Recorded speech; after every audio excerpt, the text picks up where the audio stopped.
Yo, what's up, legends? It's your boy Chronos, back with What If Deku Had Cell's Abilities, Part 7. I can't thank you guys enough for the continuous support. You all are the reason we keep leveling up. Today's gonna be fire, so grab a seat and get ready for some action. Big shout out to the mastermind behind this series, Big Teddy G3498. Always coming through with the heat. You guys are gonna love what's coming next, so stay tuned.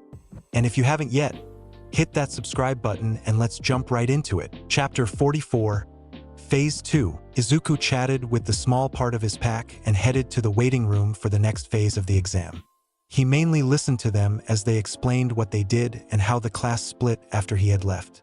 Izuku was immensely proud of their strategy and complimented them for staying together like a pack should. The feral boy happily trotted along with the other boys to the room. "You're not a Shiketsu student," the tall boy who was glaring at Roki earlier said, not far from the small pack. While not glaring, he was looking down at Izuku with a frown. Izuku looked up at the tall boy with the same hat he currently had on his head. "MH? Of course not. I just found it and liked it," he said with a beaming smile. The group with Izuku stopped to listen and stayed near their pack leader to see where this went. Izuku didn't see them but could smell the scent of more of his pack very nearby. He immediately caught the scent of his mate but stayed focused on the tall boy. "You didn't read the rules of the exams? You are breaking them by taking from other examinees' uniforms or support equipment," he said, not unkindly but still frowning at the much smaller boy before him. Izuku stilled at not having thought about that. In all honesty, he didn't read the rules or even know there were rules other than not killing or maiming people. He thought quickly and hatched a brilliant plan inspired by some movies he had watched with his pack and mate during the weekends in the common room. Kaken watched with some interest to see what his old friend did, but what he did surprised even him. He watched as Izuku became meek-looking and looked down while rubbing his arm. He raised an eyebrow at seeing such an odd sight. He shrugged when the others looked at him. I don't know how to read," Izuku said quietly. He sniffed as tears began to well up at the corner of his eyes with the help of pushing at his tear ducts. "What?" the tall boy said in surprise, his eyebrows raised to his hairline. "What?" Kaken's group said in unison. Izuku looked around in faux nervousness. I didn't go to school for a long time because I was out in the woods for a while." He looked at the tall boy for his reaction and internally cheered at his ploy working. "I've been working on it, but it's hard and I've been getting help from them." He looked at his packmates with shame. "I'm sorry I lied." Mina watched with utter confusion at her mate's behavior and was about to put it up to the other boy's quirk, but by the look on his face, he didn't know what to say. Then it clicked, she should probably be more careful with the movies they showed Izuku from now on. But she couldn't betray her mate in a moment of need. She bumped shoulders with Shinso near her and made a subtle motion as she went to Izuku's side. "Zuku, it's alright. You don't have anything to be ashamed of." Mina came to his side and hugged him tightly. "I know it's been hard, but I'll help you in whatever you need." Toshi came up to his other side and gripped his other shoulder in solidarity. He was eternally grateful for the addition of a half mask to his costume that hid the threatening smile that he couldn't contain. "You've saved me from getting beaten, and for that, I will never look down on you for such a simple thing as knowing how to read." Most of the pack looked on in shock at what was happening, which helped greatly at Izuku's act. "Thank you, guys."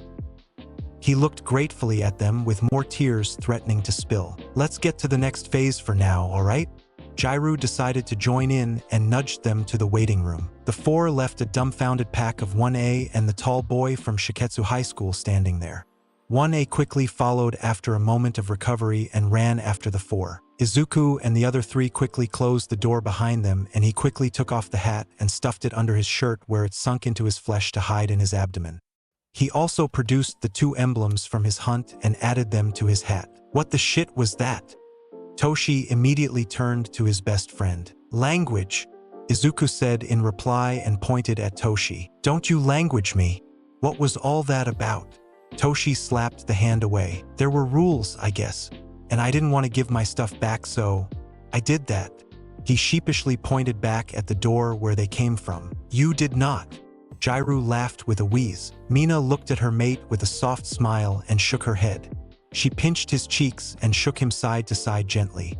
"You little manipulator." Izuku let his mate grab him and smiled at her.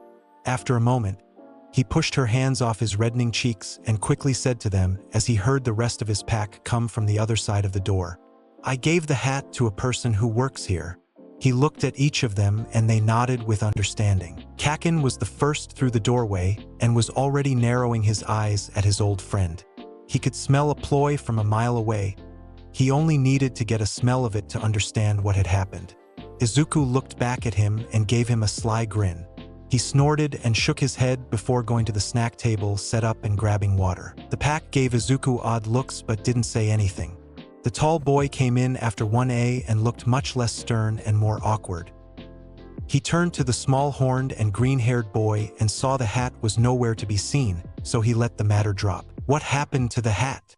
Kakin asked before Izuku. "I gave it to a person who worked here," he said with zero hesitation. Kakin stared at him and didn't believe it for a second. He recalled the time returning from the USJ and how Ida wanted to take his trophy away. "Aha, sure, it's true, I saw him do it," Mina said solemnly. She put an arm around Izuku's shoulders. "It's all right, we'll get you a better hat later." She dropped her head on his shoulder. Izuku nodded while her horn poked at his cheek. "I'll get a hat." He sniffed the air and locked onto the snacks laid out. "But food first." He made to get up and smiled at Mina, who pouted at losing her headrest. "Grab me something," Toshi said, seated on the bench. Shoji joined Izuku at the snacks and they both went through their choices. The feral boy scanned every kind of granola bar and fruit set out. He grabbed a few bottles of water, 6 different kinds of bars, and reluctantly 1 apple. Nem had told him he needed more fruits and vegetables in his diet. Shoji grabbed a few things for himself and joined his friend. Izuku tossed the water to Toshi and it bounced off his head when he wasn't paying attention. He glared at Izuku and he acted like it should have been his fault for not being fast enough. Mina took one of the waters and looked through the loot Izuku had pilfered. She picked one that looked appetizing and opened it to eat it. She looked at the apple held by one of his tendrils and eyed Izuku until he reluctantly bit it in half. She smiled at him and went back to her snack. While Izuku didn't mind eating healthy foods and quite liked the taste of them, he didn't like being told to do things. It would have been more effective for everyone to place the healthy food near him, and he would have eaten it without any complaint. So he grudgingly ate the rest of the apple in a few bites and then moved on to the tasty-smelling snacks. He carefully opened each one to save the wrappers in case he liked the taste as the lamb sticks back at the dorms. Izuku looked up when he caught the scent of the rest of his packmates. He beamed at them and they joined the rest of the class. Roki smiled back at Izuku when he caught his eye. He sat next to him with water and asked, "Did you enjoy your hunt?" He was still learning of Izuku's unusual actions, but he had enjoyed talking to a blunt person like himself. Izuku nodded with a smile. One good one, but he was strong. Looked like a werewolf, but he did last a bit. He even managed to fight against my presence while we fought," he said with approval. "That's unusual. Don't most animal quirks users freeze upon it?" Roki asked. "I think it was because I wasn't trying to stop him, but just fight. Like the others around me at the time didn't help him and might have sensed that." Izuku shrugged. He was about to pull out the trophies to show off but stopped and found the tall boy looking in their direction from across the room. When he looked closer, he was looking at Roki. He pouted slightly and asked his packmate how his exam went. The elemental user told Izuku about his fights and how they went. "The second phase of the exam will begin soon." The voice came from the speaker in the room. Izuku looked up from his snacks to the TV that flickered on. It showed a still image of the exam grounds and then it was exploding. There were many shouts of shock at the scene, but then it settled down as hundreds of people began to stream out of doorways to the ruins, all dressed the same. "Kakin, did you set off any of those bombs?"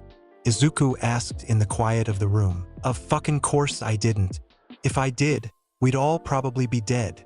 Kakin snorted and batted the empty water bottle out of the air, anticipating it. He smirked down at his old friend. "Bad words." He pointed. "The second phase will focus on rescue after a villain attack. The volunteers will be scattered across the exam area, and your job will be to get them to safety." The video showed the people in blue shirts with an acronym smearing possibly fake blood on themselves. Begin. The waiting room opened up and everyone was put in front of the disaster site. Izuku put his hands on his hips and looked around. He caught the sight of a young-looking boy running up to him with the blood on him and tears in his eyes. He could smell his emotions vaguely, so Izuku was sure he wasn't hurt but faking it. The boy blubbered something incomprehensible with snot dripping down his nose. Izuku was the first one to him. He bent down and dipped his finger in the fake blood on his face. He brought it to his nose and sniffed it. Then he tasted it but quickly spit it out while immediately purging the surface taste buds on his tongue to get rid of the taste. Hunter, what are you doing? Yaoruzo asked with her brows scrunched up. Everyone near them was in a similar state. I can smell blood, but this wasn't blood. It tastes awful. He shook his head to get rid of it, but it lingered taste. Rotting meat tastes better. He spat again in a futile effort. How do you know what rotting meat tastes like? An unknown examinee asked. Izuku glanced at them and shrugged. I couldn't find anything else to eat. He ignored them and bent down to the boy. You're acting, right? So treat this as it's real, easy enough. The boy stuttered at the emotional backhand one after another from the green-haired boy and got back into character. My grandpa is stuck. He pointed back where he came. Izuku straightened and nodded. Okay, I can find him. Where do we take you there? He mumbled for a moment before finding the triage zone that was already being set up by some others. I'll start looking. He began to head off, sniffing the air where the boy came from. -3 points. You didn't introduce yourself, you didn't check for injuries, and you left me here. The boy pointed at Izuku. Izuku looked back and frowned. But I can smell injuries, the blood. That stuff is just smeared on you as you fell in it, and they were going to get you to the area. He pointed at Yaoruzo, who was already moving to the boy but had stopped. But I did forget my name. He grumbled. The boy scrunched up his nose at the explanation and nodded at his reasoning. Animal-based quirks have always had a disadvantage in this part of the exam just for that. Empathy quirks and some others too. Alright, -1 then. Izuku nodded in acceptance and began to sniff the area for more victims of the attack. The rest of the class spread out and teamed up to find people. Most followed Izuku while looking near where he passed. Shoji, Jairu, and Izuku had the best senses to find people and they took the lead. It didn't take long for Izuku to find an old man with the scent of the boy. Hello, I'm Hunter and you are being rescued, Izuku proclaimed to the old man trapped under some rubble. My grandson, the old man cried out. He's safe, we found him. Sato smiled reassuringly and then looked to Izuku as they positioned themselves to lift the rubble. After Izuku checked to see if they could pick it up without anything collapsing, he nodded. Hold on, old man, Izuku said as he crouched near him to pick the rubble up. Sato and Izuku both heaved and the rubble lifted easily with their combined strength. Sato looked at the old man for injuries and then carried him away to safety. Izuku nodded and went back to sniffing the area as tendrils extended from his body with noses like dogs to sniff the area even quicker. Time passed quickly with Izuku roaming around locating people and then calling others over to get them to safety. He helped in many situations where he held up structures while others rescued the victims. But he mostly found victims hidden in rubble or odd places. Help! I'm blind and deaf, a woman said sitting on top of a pillar of rubble. How the fuck did she get up there? Oi! Kaken shouted in frustration at the woman. Izuku had to agree with him. She isn't even hurt. He had his hands on his hips and was looking up at her still shouting. Just get her down already, Kaken sighed. Izuku did so by extending dozens of tendrils. He smirked when he saw the woman flinch at the sound of the tendrils growing and the sight of them getting near her. The first one patted her arm and she flinched back so hard that she toppled back from it. Luckily, the dozen tendrils behind her caught her and lowered her. Faker. Kaken scowled and patted the woman's arm to calm her down. Yes, I am here, he said sarcastically. Suddenly there was a loud explosion in the distance that caused the area to rumble.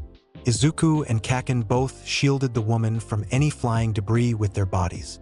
Once the area was settled down, they too looked over at the smoke and each other. Just as they were about to speak, the tired voice announced, "The villains have returned to wreak havoc once again. fend them off while continuing to rescue victims of their attack. He paused and then said, surprised, What? What are they doing here? The rest of was cut off. I was about to say, it would have been safer if I never left the woods. Izuku snorted at the thought of another villain attack. Shut up, nerd. You barely left it as is. Kaken snarked. Izuku paused and sniffed the air. He beamed and hopped from foot to foot. I gotta go. Take her to safety. The wings exploded from his back and he launched into the air to follow the scent. Oi! Kaken yelled at his old friend. He looked at the woman who gagged from the sound of breaking bones and tearing flesh from Izuku. You're supposed to be deaf, you didn't hear that. Come on. I want to see what the feral ass ran off to. Kaken gently guided the woman to the triage zone. Izuku flew over the ruins with excitement. He dove down and picked up one of the minions with black masks and a gun. He pulled off the mask and beamed at the woman under it. I remember you, he said into the face of the pale-faced woman. She smiled stiffly at him but clung tightly to his arm, which dangled her over 20 feet in the air. What's this do? He looked at the gun and remembered what Snipe taught him. He shot a glop of cement at the wall and it hardened. Neat! Izuku dove down with the woman screaming and he pulled up just in time to set the woman down, and then he shot her legs with the gun. He then flew off to find the scent.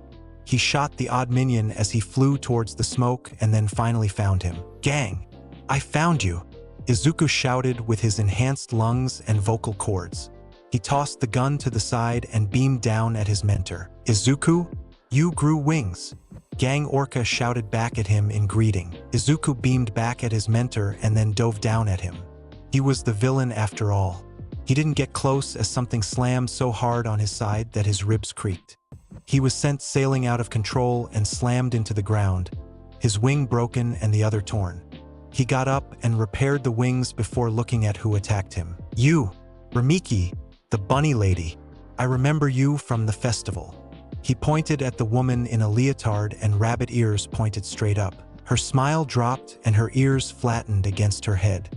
What did you call me, Pipsqueak? She growled out. Rikimi, the bunny lady. Izuku dodged out of the way just in time as the ground exploded where he was just at. He lashed out and clipped her arm with his claws. I'm a rabbit, not a bunny, she growled out, ignoring the bleeding claw mark on her arm. She got out of the crater she left and glared at the boy she wanted to test since that day. No, you're a rabbit. I can tell, I've killed hundreds, Izuku said as a matter of fact. Mirko didn't respond other than a feral grin. Izuku could smell the eagerness of a fight coming off of her, and he was just as happy to oblige. He smiled back with true feral emotions and his body shifted. Mariko's face contorted at the sound but watched as his wings bent unnaturally and connected to his tailbone. The wings disconnected and became a tail with a spear shaping quickly from bone. His teeth sharpened and his body became taller than her. His arms extended as the claws sharpened even further than before. His paws did the same and his eyes doubled. For eyes stared at her with feral glee. You will be a good hunt. He pointed at her. Chapter 45. Did I win? The hunter could have ended the fight quickly with his presence unleashed and focused on her, but he didn't want to win with that method. He wanted to win with his body alone. He wanted a true fight, not something like the werewolf where he tested his presence against opponents. So instead, the hunter charged with his teeth bared in a permanent smile. Mirko easily dodged the initial strike, but the speed of the tail caught her off guard for a second until she smiled herself at the challenge. She picked up the speed herself and responded with the tail swipe by sending a flurry of kicks to the side of the creature before her. The first few impacts didn't hurt, but it was enough to push him off course. He quickly adapted to her speed and returned the flurry of attacks with his own. His claws slashed, his tail whipped, and his teeth bit down, but all missed or were blocked while he received more strikes from her.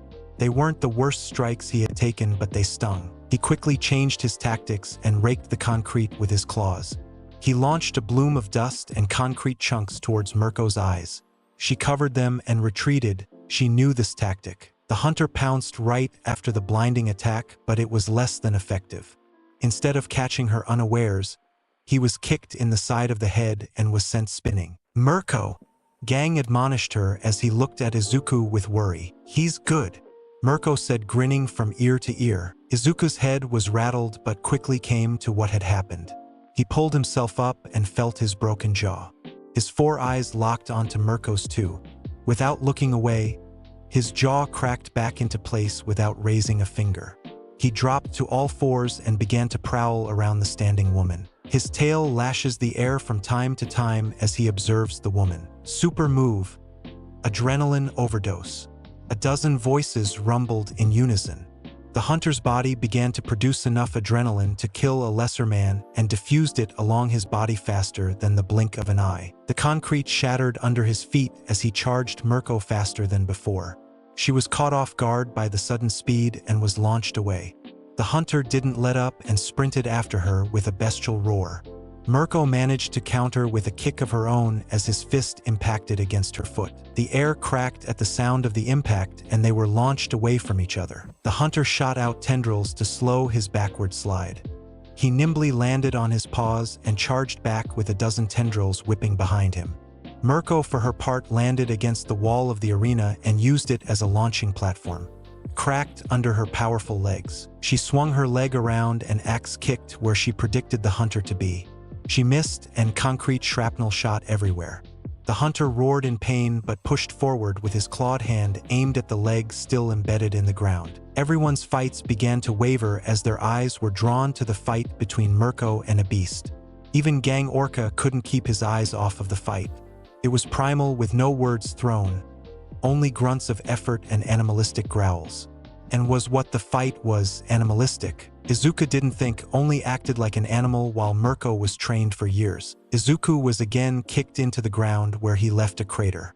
He roared in anger as a bloody Mirko slammed her foot down on his chest. He coughed up blood and felt his ribs break. With blood running out of his mouth, he grabbed onto her leg and whipped her to the ground. She slammed into it and then was picked up again and slammed down once more before being thrown full force at the wall where she slumped against it. The hunter took a break and made his caved-in chest pop back out. His ribs were repaired and his lungs inflated properly. He breathed in and let out a long growl as Mirko got up on unsteady legs. Her silver hair was stained red with blood and she had multiple lacerations across her body.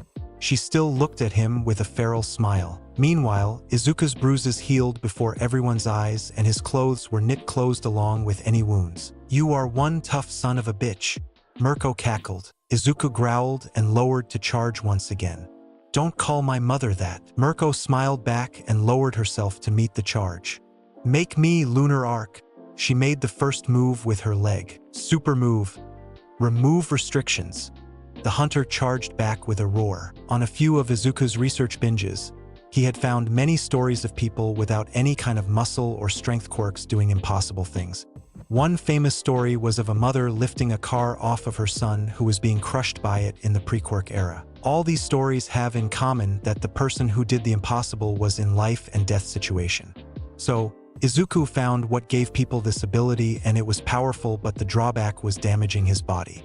The body can outperform its best in a life and death situation, but if we had that active all the time, we would rip our bodies apart. Izuku learned how to turn these limitations off, and with his compressed muscles and bones, it compounded to great effects. The concrete shattered and his paws were almost ripped apart at his sudden acceleration. His bones creaked and his muscles ached even with all the adrenaline in his body. The two met in midair and impacted against each other. The hunter's fist shot up to meet the descending leg of Mirko. The two impacted and bones cracked. A sonic boom was heard through the building and the two were launched back from each other again. Mirko's leg was moved wrong and Izuku's arm was torn from the inside out.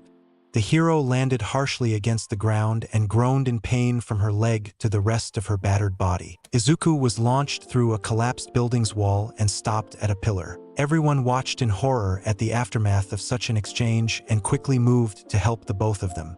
Todoroki was the first to Izuku's side and gasped at seeing his state. "Izuku, are you all right?" The half-and-half boy couldn't help but ask as he knelt next to him, unsure what to do with the rebar sticking out of his stomach. "Alive!" Izuku groaned and tried to move, but the rebar held him back. He groaned with pain all over his body and he reached for the rebar, but his arm responded slowly. He looked at it and it was purple and bloody with torn muscles. I just grew that back, he whined. Don't move, Gang Orca said near him. I'm fine. Izuku showed this by having a tendril shear off the rebar, and then he yanked it out of his belly. He groaned in pain but tossed it to the side as he began to repair the vital organs. Nothing important was hit other than his intestinal tracts.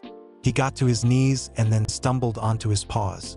Mika Minami, he shouted and stumbled out of the hole he created. Izuku, sit down. You are hurt seriously, Gang implored. Izuku held a clawed finger to Gang's mouth.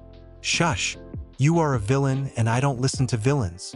He stumbled out into the light to find Mirko trying to get up but failing due to all the staff trying to hold her down.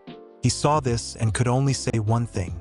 I win, he roared with a dozen voices. Ha! Like hell you did. Once I get up Emma. Get your dirty hands off of me. Mirko fought against the attendants who were trying to put her in a gurney. Izuku, the exam ended a while ago.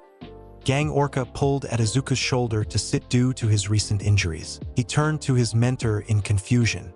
Oh, all right. Izuku shifted back to normal with some effort and dropped to the ground.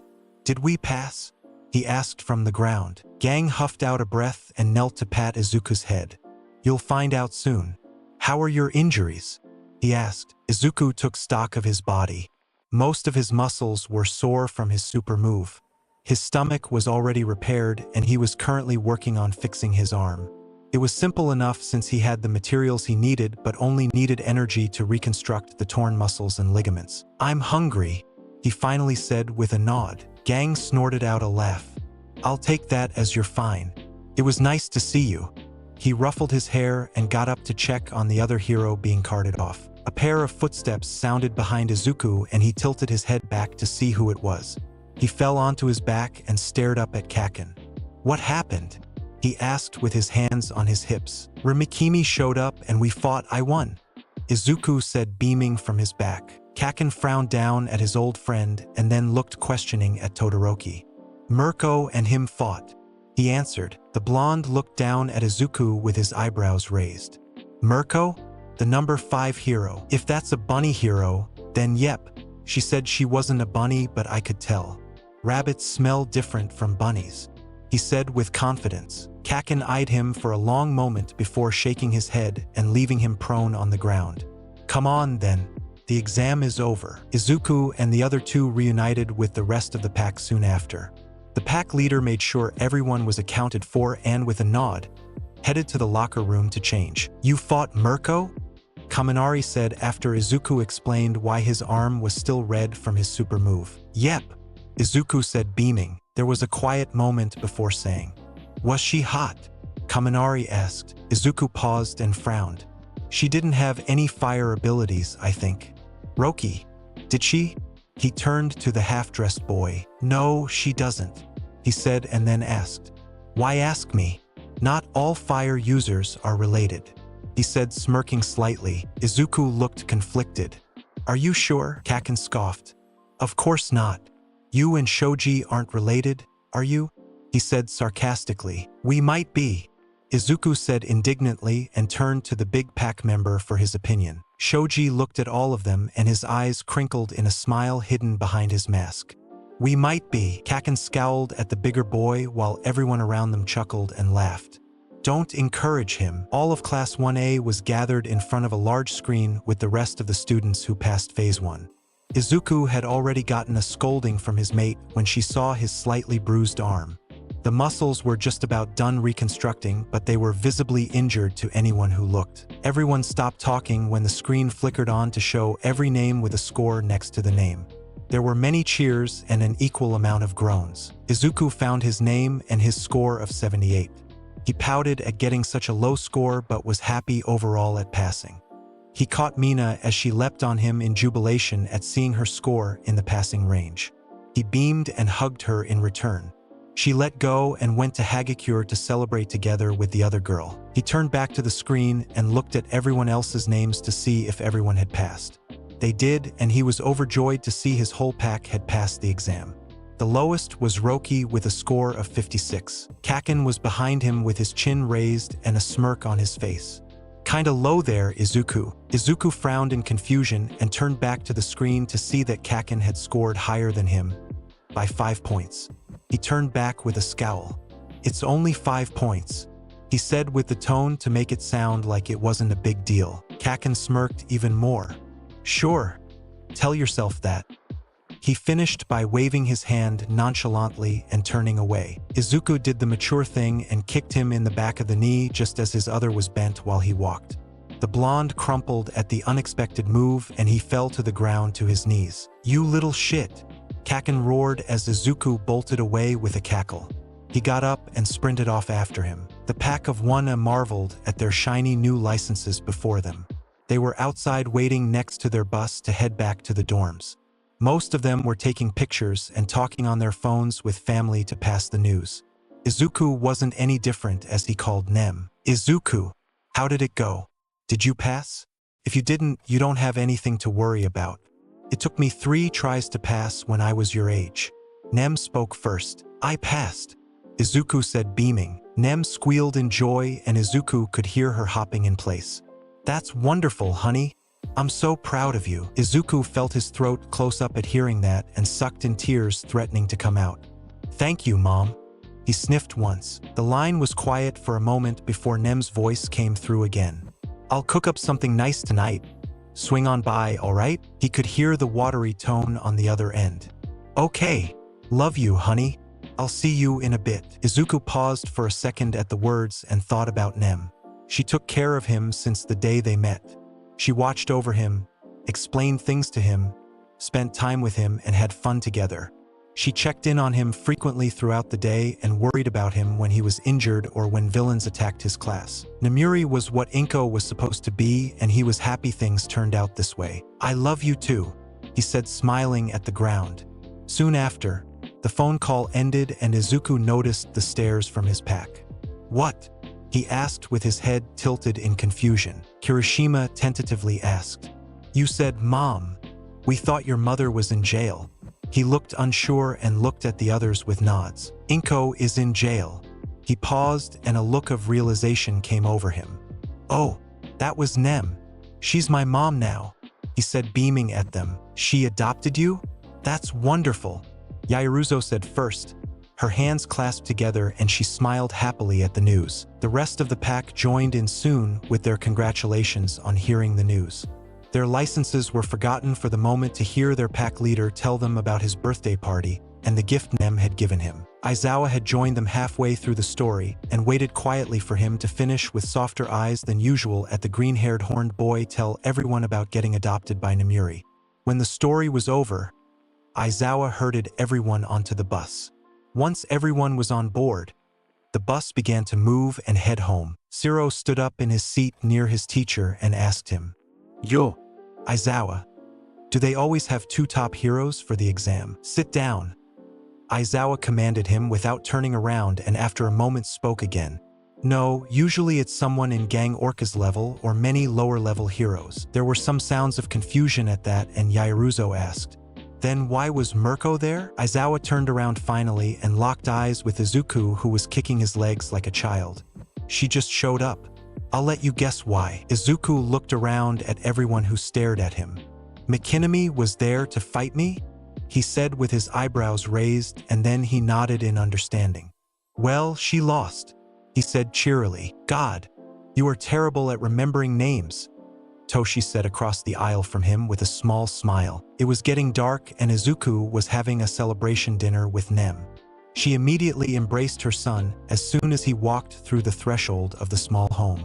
Izuku melted in her arms and returned the embrace. She sat him down at the dinner table, placed a hot meal in front of him, and let him enjoy the taste of lamb chops she had gotten for a special occasion. She joined him at the dinner table and asked him about the exam. He happily told him about the werewolf, saving civilians, finding Gang, and then fighting the number 5 hero. She was surprised at hearing the last part and smiled warmly at him when he told her about their fight. And, I got these. Izuku proudly showed off his trophies to his mother. Tendrils snaked out of his side to present him with the 2 patches, the hat, and something he was able to grab from the hero he fought. Namuri took them carefully to examine them. She smiled knowingly at Izuku and lightly rebuked him. I'm pretty sure the rules for the exams prevent you from taking things from other examinees. Izuku looked sheepishly at his mother as she continued. But I won't say anything. What's this? She held a metal part. That's from Kimarimi's boots. The last hit broke a few bones. That was lodged in my hand and I figured out it was part of her boots. I think it's the back part since she axe-kicked me. He said proudly as he took the hat and placed it on his head with his curly hair puffing out the sides of the hat. She smiled at his terrible way of forgetting names and pinched his nose. They're great trophies. He beamed at her and took the patches to cut the patches from the fabric that still clung on. Small tendrils came out with a scalpel-like blade on the ends to cut them ever so carefully. Nem smiled warmly at him as he worked on his trophies. While she hated what that woman did to Izuku, she was grateful it turned out this way with him as her son. Chapter 46. Canine. Izuku, honey, you can't just threaten a cat like that. Nem said gently but reproachfully to her son. Izuku pointed at the Bengal cat who was seated next to him on the lawn of her home and cleaning herself with her paw. She started it, he shouted like a child. Nem put her hands on her hips and frowned down at him with an expression that could be described as incredulous. She left some fur and bones from her meal at your den. Izuku crossed his arms and pouted. I like to keep my den clean, and I eat my bones. He turned to glare at the cat who looked innocently up at the two humans. She then rolled over to show her belly for rubs and Nem obliged happily. Izuku narrowed his eyes at the cat as she purred while she was being stroked gently. If you explain that to her, she will learn. Nem said, crouching down next to Izuku who was seated on the grass. I'll teach her all right, Izuku grumbled. Nem smiled at him and his adorable pouting face. She pinched his cheek and then kissed the top of his forehead while getting up. All right, I'm off to work. Be good. Izuku smiled at her affection and waved. Bye. After a moment, he looked at the cat. She got up and stared at him. Don't leave a mess at my Denver, he said seriously. The cat chirped and butted her head against his leg. He huffed out a breath and awkwardly patted her head before getting up and heading to the dorms.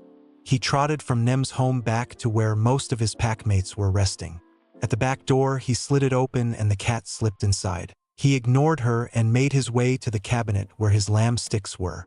He grabbed one and made his way to the common room where some of his pack mates lay around. Hey Zoo! His mate greeted him with a beaming smile. She sat next to Hagakure who was leaning on her shoulder while she typed away on her phone. She glanced down and raised an eyebrow. Who's that? Izuku smiled in return but then frowned slightly at the question. He looked down and saw the cat walking lazily around and sniffing the area. Oh, you! The cat looked up at him and chirped. If you have a pet, you must gain approval from the faculty, Ida said while chopping his arms. He motioned to Kuda for an example. Isn't that the same cat from the first day at the dorms? Tsuyu noted with a croak. Izuku curled his lips slightly at the cat who was prowling around with his packmates trying to coax her for pets. Not mine. She just stays near here and leaves messes in my den. He eyed the animal with narrowed eyes. Don't be like that, Zoo. Just look at her. Mina picked up the cat and held her up like Simba from The Lion King. The cat let out a long meow as she dangled limply from Mina's grasp. Toshi crawled near and gently brushed his hand over the cat's head. She butted her head into his hand and purred audibly. He smiled and coaxed the cat to leap onto his lap after Mina put her down. He continued to stroke her fur, ecstatic to have a cat in his lap. He looked up at Izuku and raised a brow at feeling his best friend's animosity towards the cat. Hagakure giggled and asked the local feral child, Izuku, are perhaps jealous of the cat? Her sleeve went up to her mouth to cover her mouth. Everyone turned to Izuku and he looked back towards everyone. I'm not. I'm better than her in every way. He stomped his paw like a petulant child. The room tried to hold in their snorts and laughter, but it was futile, which caused Izuku to pout. Mina got up and brought his head down to hug it. She brushed his ever-messy hair and cooed. Of course, you are my green apex predator. Kakin snorted at the display. For being one of the most dangerous people here, you sure are delicate. He shook his head and turned back to the TV. Mina pulled Izuku to the couch and had him sit down in front of her on the ground between her legs. She began to untangle his bird's nest of hair. He relaxed under her touch and leaned comfortably back under his mate's grooming. The rest of the class got back to doing whatever they were doing before the small interruption. Mina happily chatted with Hagakure while she braided Izuku's hair. He let out a sigh of contentment. Later that night, the hunter wandered his territory. It was nearing sunset and he was looking around for a snack before settling in his den. The animals in his territory had gotten smart quickly and found ways of hiding from him or digging their dens deeper to avoid his notice. That didn't deter him from hunting. He was currently eyeing a small den of gophers when he paused and sniffed the air. He tilted his head at the scent of fresh blood. Ignoring the gophers, he turned in the direction of the scent. It didn't take him long to find the wall of his territory and the grounds of UA. But the scent of blood was very close and on the other side of the wall. He looked around before shifting back to normal and then leaping onto a tree. From there, he jumped to the top of the wall to peer over it. His claws dug grooves into the thick concrete as he lifted himself up and over the wall. He stood on it and looked around to find the source of the scent. On the other side of the wall was a road with a sidewalk hugging the wall. Across the road were the backs of buildings. Not much movement, but looking down, he found the source of the scent. A trail of blood led to a limp form of a dog. Even from 15 feet off the ground, he could tell it was fatally wounded. He leapt down and landed with a thump on the sidewalk. Getting close to the dog showed it was still alive but breathing with much difficulty. Izuku crouched down next to the dog, a mutt by his estimation, and looked at his wounds. Dark brown fur was matted with blood from its belly. His back legs looked wrong and so did its spine. He could see blood leaking from its nose, which led to internal bleeding. It was a matter of time until the dog died. The feral boy had grown used to the death of animals around him, and this was no different. But he knew dogs have almost always been companions to people, and he could imagine this mutt belonging to someone. So he stayed with him in his last moments. The mutt gave a wheezing breathing and opened its eyes. Bright blue eyes looked around and landed on Izuku's crouched form. He could see the mild intelligence in the animal's eyes, and he could see the animal understood it was dying. Izuku didn't say anything but stayed near the dog, as he could smell the fear coming off the dog. The fear wasn't directed at him, but at his coming end. He gently brushed his hand over the mutt's ears in comfort, and the dog whimpered. Then Izuku felt something being sent his way from the dog, a faint connection. With curiosity, he accepted the connection, and Izuku felt the dog's mind. He had a quirk. It was very rare for animals to have a quirk. The dog sent faint emotions to Izuku, almost words. Fear, pain, loneliness, sadness, and finally a small bit of hope. He felt the dog tell him what had happened. A large car had hit the back of his body while he tried to cross the road. How he scavenged for food in alleys. How he was always shunned by other packs. How he was alone and now dying. Izuku took all that in and thought about what he could do to help. The mutt was far too injured to get any help. Not even that old woman could help the dog in its state. He did think he could give the dog a quick end, but then paused. He might be able to help. I can try and save you, but it might not work, Izuku said tentatively, both verbally and with the faint connection the dog had made. He received pleading in return, and that's all Izuku needed. He extended tendrils to lock the dog's body, how it was to minimize any more injuries, and then he began to climb the walls back to his territory. Took a while, but he got over the barrier, and then he bolted to his den. Once there, he gently lowered the animal to the grass. With the connection failing, Izuku spoke. This will hurt, but I will help you. He received acceptance, and then he began. First, he needed to make sure the dog didn't die from blood loss and oxygen deprivation. He focused on the brain to begin. With a tendril, he quickly found the carotid arteries and began to copy the blood the dog had. With an external heart to pump the blood he created, he connected to the dog's circulatory system isolated to his head. The dog whimpered at the pain. Izuku quickly made a parasite connected to him and blocked the nervous system at the neck to free the dog from pain.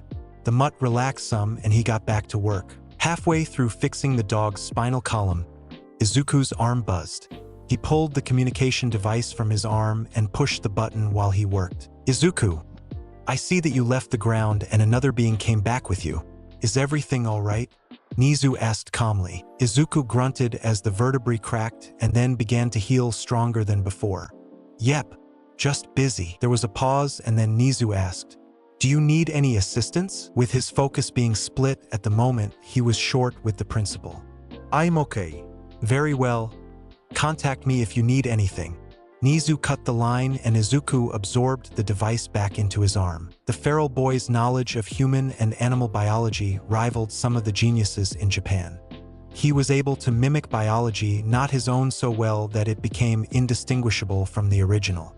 For all the benefits he had with his quirk and knowledge, he could not give what was his. He could not donate an infinite amount of the needed blood. He could not donate organs people needed. And he couldn't heal people because if he did, then he would become part of that person. His every cell was his quirk, and he didn't know what would be the effects of having a living part of him go to someone else. Would the organ or blood act normally without his instruction, or would it do something unpredictable and hurt the person? Would his immune system attack the person who receives it and spread it throughout their body to cause devastating damage? Too many questions and no way of safety testing it without a creature. So that is what Izuku will do with the mutt. He will heal him and make it so his created blood and organs will work with the dog's natural body. And maybe on the way, he could improve the canine to something better. Better lungs, stronger bones, and improved red and white blood cells. Just the very basics of what Izuku made him the best hunter. The dog slipped in and out of consciousness at times. He was confused but free of pain. At some point, the cat arrived and it sat a few feet away from the two, just watching intently at Izuku's work. He wasn't sure how intelligent the cat was, but the way she watched tendrils slip in and out of the dog's body to modify its parts was not natural. He wondered if she had a quirk as well, but pushed those thoughts away to continue to focus on the dog's body. Its rear legs were healed from their pulverized form. He strengthened the bones with his mass and added compact muscles. Not to the degree Izuku had, but the dog would be much stronger than any normal dog should be. His spinal column was fixed with added nerves to enhance its response time. The spine was made to be more flexible like his with the added bone density. He copied everything he had done to the front legs to ensure his base body didn't strain from having a better lower half. He healed a cancer that was beginning to grow on the dog's lungs and improved them as well. Every organ was cleaned and vastly enhanced. His claws were changed to become more dense, and the cells that made them grow changed to keep the changes in the future. Bone marrow was thickened to produce more blood when needed, and he made sure it was compatible with the dog's body. Finally, he moved on to the head, the most delicate part of the body. He produced serotonin and mixed it into the blood, keeping the dog alive to make sure it didn't wake at a bad time when working on the brain and its connecting neurons. He worked from the inside out, starting at the brain. He made sure there was no visible sickness such as tumors or anything of the sort. When he finished adding the nerves to the proper connections, Izuku improved the senses of the dog. His nose was already good and only added a small improvement. His ears were mostly left alone, but his eyes were reconstructed to his standards. Izuku knew dog eyes were subpar in the animal kingdom, so he copied his own into the dog's. After that, he moved on to the teeth and jaws. They were simple to modify, stronger teeth and denser muscles in the jaws. He finished having hair-like tendrils rake the dog's fur to clean the crusted blood. Any parasites were consumed and the skin knit closed finally. He tenderly extracted from his arteries while he healed the wounds. He watched very carefully for any signs of something going wrong, but so far the dog's lungs and heart took up the work once again. Then he absorbed the parasite that kept the dog numb and paralyzed. Again, no ill signs, and Izuku tentatively leaned back from his work. The dog's breathing and heartbeat were consistent as he slept from fatal injuries to healthier than any dog could be. Izuku hoped the last command he gave to his cells in the dog's body would work. It was a simple command to keep the dog alive and healthy. Izuku leaned back and let out a breath. He looked around and it was late in the night. The stars shone high above and the cat next to them still sat watching everything he had done. He focused on the dog again and stayed awake the whole night, observing his condition in case something went wrong. It was an hour after the sun rose when the dog stirred in his sleep. Izuku set his book aside to watch how the dog acted. The mutt slowly became aware of his surroundings and then began to move. It was tentative at first, most likely expecting pain from its injuries, but was surprised when he felt nothing. The mutt checked for its legs and saw them healed. He sniffed his body and then turned to Izuku, who was seated crisscross watching the dog wake. Izuku felt the connection form between the mutt and him. He felt the dog's mind send him questions about his body and why he felt the way he did. "I healed you and made you better. I wasn't sure if it'll work, but I guess it did," he said to answer the dog. The dog looked around and sent more questions about his eyesight and the colors he had never seen before. Izuku answered every question he was sent without hesitation. Then the dog got up from its seated position and stumbled slightly before righting itself and walking around. He stretched his new body and shook his shaggy fur. The mutt then asked where they were. The questions the dog sent were more emotions than actual words, but Izuku understood them fine enough. He answered, "This is my territory, my den is there. It's part of a place where people go to learn. The others live in a building, but I like it out here more." The mutt sniffed at Izuku and he let him. He sent curious thoughts about the scents he picked up. "My pack, I am the pack leader of them and my mate. Also, a cat that's somewhere around here." Izuku saw a slight sadness at the mention of a pack and felt it through the connection. He watched the dog for a moment and shrugged. "Do you wish to be part of my pack? Live here and be safe?" he asked. The dog perked up at his words and then quickly lowered his body to the ground while wagging his tail furiously in happiness that was sent through the connection. Izuku received several emotions ranging from excitement to joy and then acceptance. The feral boy beamed and sent the emotion through the connection. He gently patted the dog's head and got up to stretch. The dog got up with him and excitedly ran around his legs. "I'm hungry. Let's hunt," Izuku said and shifted into his hunter form. The dog was startled but calmed down and curiosity sniffed his legs and body. The hunter let him, and then the two were off to find their first meal of the day. The boy and dog walked side by side, headed to the dorms. The dog happily looked around and sniffed the area while he chewed on a bone. The dog had quickly learned to adapt to his new body and his new strength. His teeth shredded bone like tough hide and skin like paper, so he was careful with the bone he played around with. They walked up to the back door of the dorms and Izuku instructed the dog to wipe his paws like he did before entering. "Where in all the 9 hells did you find a dog?" Kaken asked incredulously where he was seated at the kitchen counter. He stared at the mutt, who looked around curiously and sniffed the floor. The dog looked up at Izuku for permission and sent it through the connection. "This is where my pack lives. Don't hurt anyone," he said sternly and sent the threat through the connection to make sure he understood. When the dog lowered his head, Izuku nodded, and the mutt began to roam near his pack leader. "Stop saying bad words. I found him hurt and helped him." He pointed at his old friend. "Izuku, I have to remind you, pets have to be approved by the staff before obtaining them. Also, you need to make sure no one has an allergy to them." Ida chopped his arms while the dog sniffed his mufflers on his legs. Izuku frowned a bit. "But he's not my pet. He's part of my pack," he said, beaming at the announcement. "Yo-oh!" Kaminari and Shiro happily knelt to pet the dog, who happily let them rub his head and back. Yairuzo smiled softly with a raised brow. "My family had a few guard dogs. I don't think it's such a bad idea, especially if he listens to Izuku like the ones at my home did." "What's his name?" She leaned down to get a closer look at the dog. Izuku shrugged. "I don't know, I didn't ask." Kaken snorted a laugh. "If you did, would he answer?"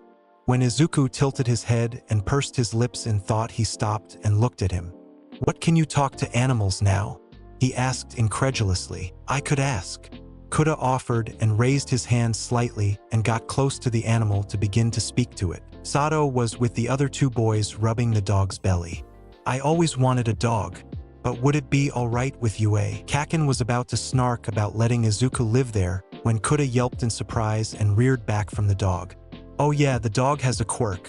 Some sort of emotional telepathy. No words but emotions," Izuku said casually. Everyone paused at that and then looked at the animal, who paused and felt all the eyes on him. Then he got up and quickly got between Izuku's legs. The dog connected to Izuku and he felt sudden apprehension from the dog. The feral boy sent back reassuring thoughts and patted his head. The dog paused and then sniffed the air before his ears perked up where the stairs were. Mina came trotting down and paused at the scene. The dog quickly trotted over to her, and Izuku guessed he caught the scent of his mate. Mina squealed in joy at the dog, who sniffed at her and then happily accepted her affectionate pets. "Aren't you precious?" Mina cooed and knelt to have the dog lick her hand. Then the dog sat next to her and proudly wagged his tail. Izuku felt a strong emotion sent to him by the dog: protection. Izuku smiled at that and felt happy to have the newest member of his pack doing what he very much approved of. Mina paused finally when she saw everyone's looks directed at the dog. "What?" she asked, confused, and then she felt the connection form between the dog and her. She widened her eyes at the dog and tentatively accepted the connection. She felt a flood of emotions that told her a story of how he was hurt and Izuku saved him. She reeled at the sudden onslaught but understood and looked at Izuku. "Are you all right, Mina?" Yairuzo asked at her sudden facial expressions. She eyed the dog with trepidation when she learned he had a quirk. Mina patted the dog's head and nodded. "Yeah, just got told a story with emotions. It was a lot, was all." She stood up and made her way to Izuku to hug him. "You did good," she whispered to him. Izuku happily hugged her back, and the dog trotted behind Mina to sit by their side. Everyone turned when there was a groan from the stairway to see Toshi with his head tilted to the ceiling in exasperation. "Are you going to pick up every stray you find?"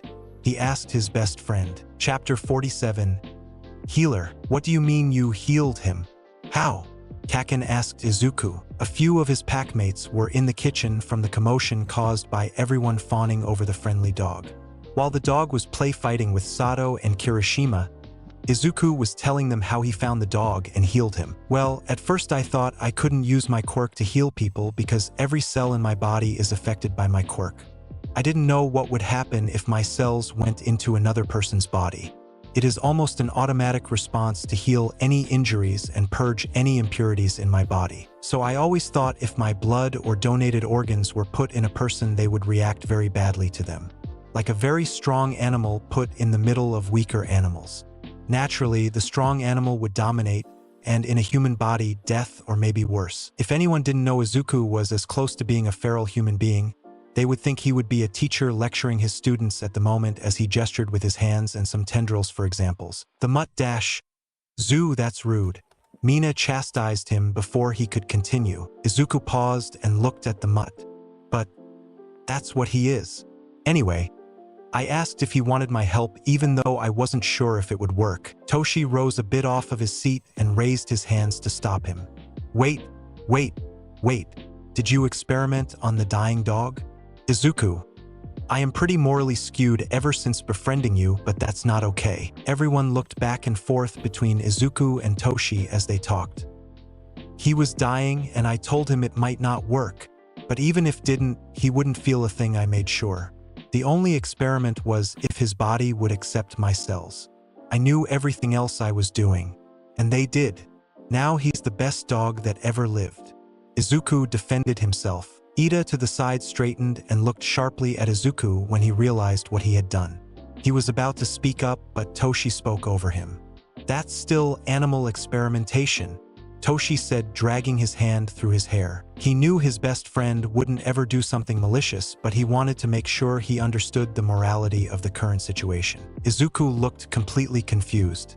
But you've done animal experimentation too? Everyone looked shocked and whipped their heads to Toshi, who also looked thrown off by the statement. What?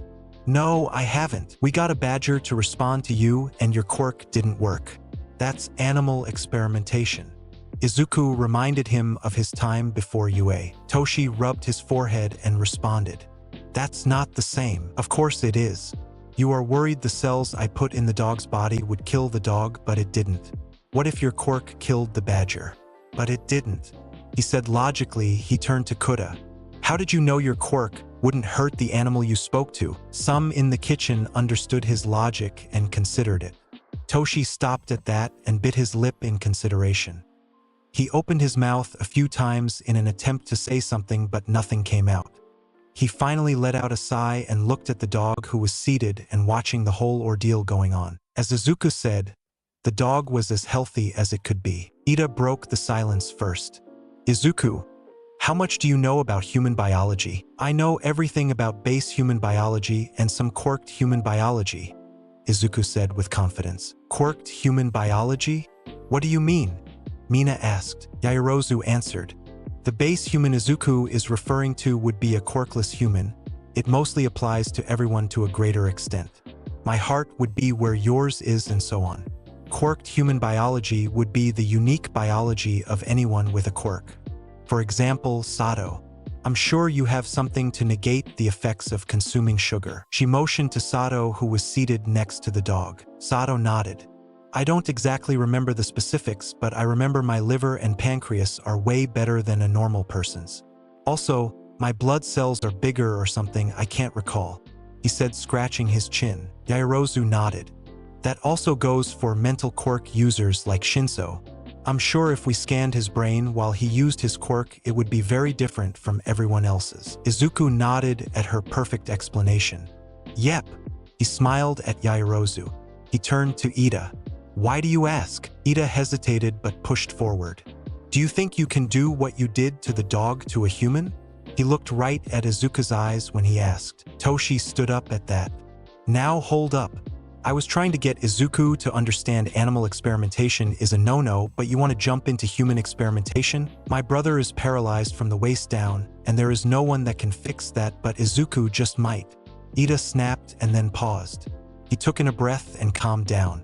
Yes, it could be dangerous, and I'm not saying he should go around doing what he did to the dog, but he could help. I know it's selfish, but it would be just as dangerous as an experimental surgery at the hospital. Izuku spoke right after Ida finished. I think it's okay to be selfish. No one is truly selfless. After that conversation ended, Ida couldn't wait and began to make calls to his family. It wasn't long before others caught wind of what had happened and the staff was made know of the situation. Nizu had asked Izuku for a talk with Nem already waiting in his office. She smiled softly at him and eyed the dog, who trotted a step behind him and quietly sniffed around before following Izuku to the couches where Nizu was seated across from Izuku's mother. Nizu watched the dog with interest and then turned his attention to Izuku. Would you please explain what happened? Izuku did so without hesitation. I caught the scent of blood over the wall and found him almost dead. I got close and connected with me. He has some sort of emotional telepathy and pleaded for help. I offered him my help but made sure he understood that it might not work. He wanted it anyway. I was healing him when you called. Now he better, he said proudly and leaned into Nem's hand as she brushed his messy hair back. Nizu listened without moving and then asked, what injuries did he have? Izuku looked at the mutt and motioned him to stand next to him. The dog did so obediently and stood with his side facing Nizu. He began to point at the dog's body. Most of the lumbar was shattered and some of the lower ribs punctured his organs. The pelvis was mostly okay. Legs were broken in a few spots, and he had internal bleeding from the ribs tearing his spleen and small intestinal tract. The dog sniffed his hand, pointing, and licked it. Nizu nodded along and thought for a moment. He was dead if it wasn't for you. His eyes locked into Izuku's. How did you heal him? The chimera already had an idea how but asked anyway. I paralyzed him with a parasite connected to me and then made an external heart and lungs connected to him. I made him go to sleep with some serotonin in the blood I produced. After that, I mixed my cells with his and had them heal the damage and make him better. My biggest worry was how my cells would react in a foreign body. He looked to Nem. That's why I never asked to donate blood or organs infinitely, since I didn't know if my cells would react badly with unknown cells. Then he turned back to Nizu. With the last command I gave them, it seemed to work well. I'm guessing you told the cells to work with the body to survive? Nem said while gently scratching his head. Basically. He nodded. Nizu sighed and rubbed his snout before speaking. Izuku, I'm guessing you aren't aware of my past? When he shook his head, Nizu continued. The short of it is I was captured by a group of scientists and was experimented on for a long time before I managed to escape. And coming to learn you did something similar touched a nerve for me. Just as Nem was going to snap at Nizu, he raised a paw to stop her and continued. I am well aware Izuku is nothing like the scientists and only had good intentions. I just want to make sure Izuku knows not to go too far. It can become a slippery slope, especially with a quirk such as yours." Nizu's mind raced through images of hordes of perfect and adapting biological creatures causing havoc in the streets of Japan. "Oh, like those movies we watched," Izuku exclaimed and turned to Nem in understanding. "I won't do anything like that." He waved the idea away like it was improbable for him to ever do such a thing. Nizu stared at him for a short moment before moving on. "Yes, the other thing I wished to talk about was what the Ida family asked of me." He paused and took his cup of cooling tea for a sip. "I can neither condone nor condemn such an action. Doing such a thing as going to a private domicile to perform an advanced medical treatment without any form of training or licensing would be criminal." Izuku stared blankly at the chimera as he tried to process the words spoken to him. "What?" He tilted his head slightly. "While I can't stop you from leaving the school grounds to visit a friend's family on your off time, I can remind you what you do in your free time is not my responsibility." Nizu continued. Izuku grunted in confusion and looked to Nem for help. She only smiled slightly and flicked her eyes towards Nizu. He turned his attention back to him. "With that, I hope you have a good day." Nizu smiled and motioned to the door. Izuku looked thoroughly confused at the moment as Nem gently nudged him toward the door. The dog got up from his seated position and trotted behind the two. When outside, Izuku tried to ask his mother what he was talking about, but Nem gently put a finger to his mouth. The feral boy went along with her. The three arrived at Nem's home and she shuffled the two inside. The mutt began to sniff the home and Izuku looked at Nem for permission to talk. When she nodded, he began. "Why was Nizu talking like that? Why didn't you let me talk? And can I help Ida's brother walk again?" Izuku rapid-fired the questions. Nem placed a hand on Izuku's arm and guided him to a sofa. He diverted his path and sat on the ground to not break her stuff. She began. "Izu, what you want to do to Ida's brother is illegal. Doing stuff like you did on, what's his name?" She deviated from her explanation and looked at the calm dog looking at them. Izuku looked at the mutt and asked, "What's your name?" The mutt stared at him and made a connection. He felt confusion and uncertainty from the dog. He didn't have a name, so Izuku offered one. "Kane, short for Canine." Kane hopped to his paws and began to wag his tail in joy, and then he howled quietly in acceptance of his new name. Kane nosed at his hand and sat next to Izuku, wagging his tail. Nem smiled at the interaction between her son and the dog. "Kane, that's a good name." She scratched Kane's neck and then focused back on the previous topic. "As I was saying, you need a medical license and a license to use your quirk for medical purposes to do what you did on Kane. You have neither. That's why Nizu couldn't tell you it was okay for you to go perform surgery on Ida's brother. But what you do in your free time and what you tell us happened is all in your hands." She said the last part with heavy implications while maintaining eye contact. Izuku was beginning to understand bit by bit. "So, I could get in trouble if I helped Ida's brother, and telling you will get me in trouble," he said slowly. "Yes, but it's the weekend. You can go out with your friends and do what teenagers do in their free time," Nem said, smiling and leaning back on the couch. Izuku nodded and stood up. "Well, I'm going to play with my friends," he said way too loudly as if someone was listening in on their conversation. Nem snorted and choked back a laugh. She stood with him and pulled him into a hug, which he returned. Equally loudly, she responded, "Of course, honey. Go have fun. Love you." Kane stared at the two in confusion at their loud voices before following his pack leader out the door. Izuku quickly made his way to the dorms where he found Ida quickly. The taller boy was chewing on his nails and jogging his knee in place. He stood up when Izuku came through the back door. "Hello, Ida. Do you want to go and play?" Izuku said, still too loudly. Everyone turned to him at such an odd request and loud voice. Ida also looked thrown off, and just as he was going to respond, Izuku kept talking. "We should go and play at your house." He tried to make the same eye contact Nem did with him, but it made him look very menacing. Ida reeled back at the actions and looked around in confusion. Then it all clicked into place. "Yes, I would love to invite you to my home where I grew up and my family resides," he said, now equally as loud and stiff. "Great, let's go," Izuku said, beaming and waving at everyone who was staring at the two in confusion. I'm going to play at Ida's house, by now, he said to the present pack members. The three of them walked out of the dorms and the doors closed behind them. Kakin was the first to explode, of course. What the fuck was that?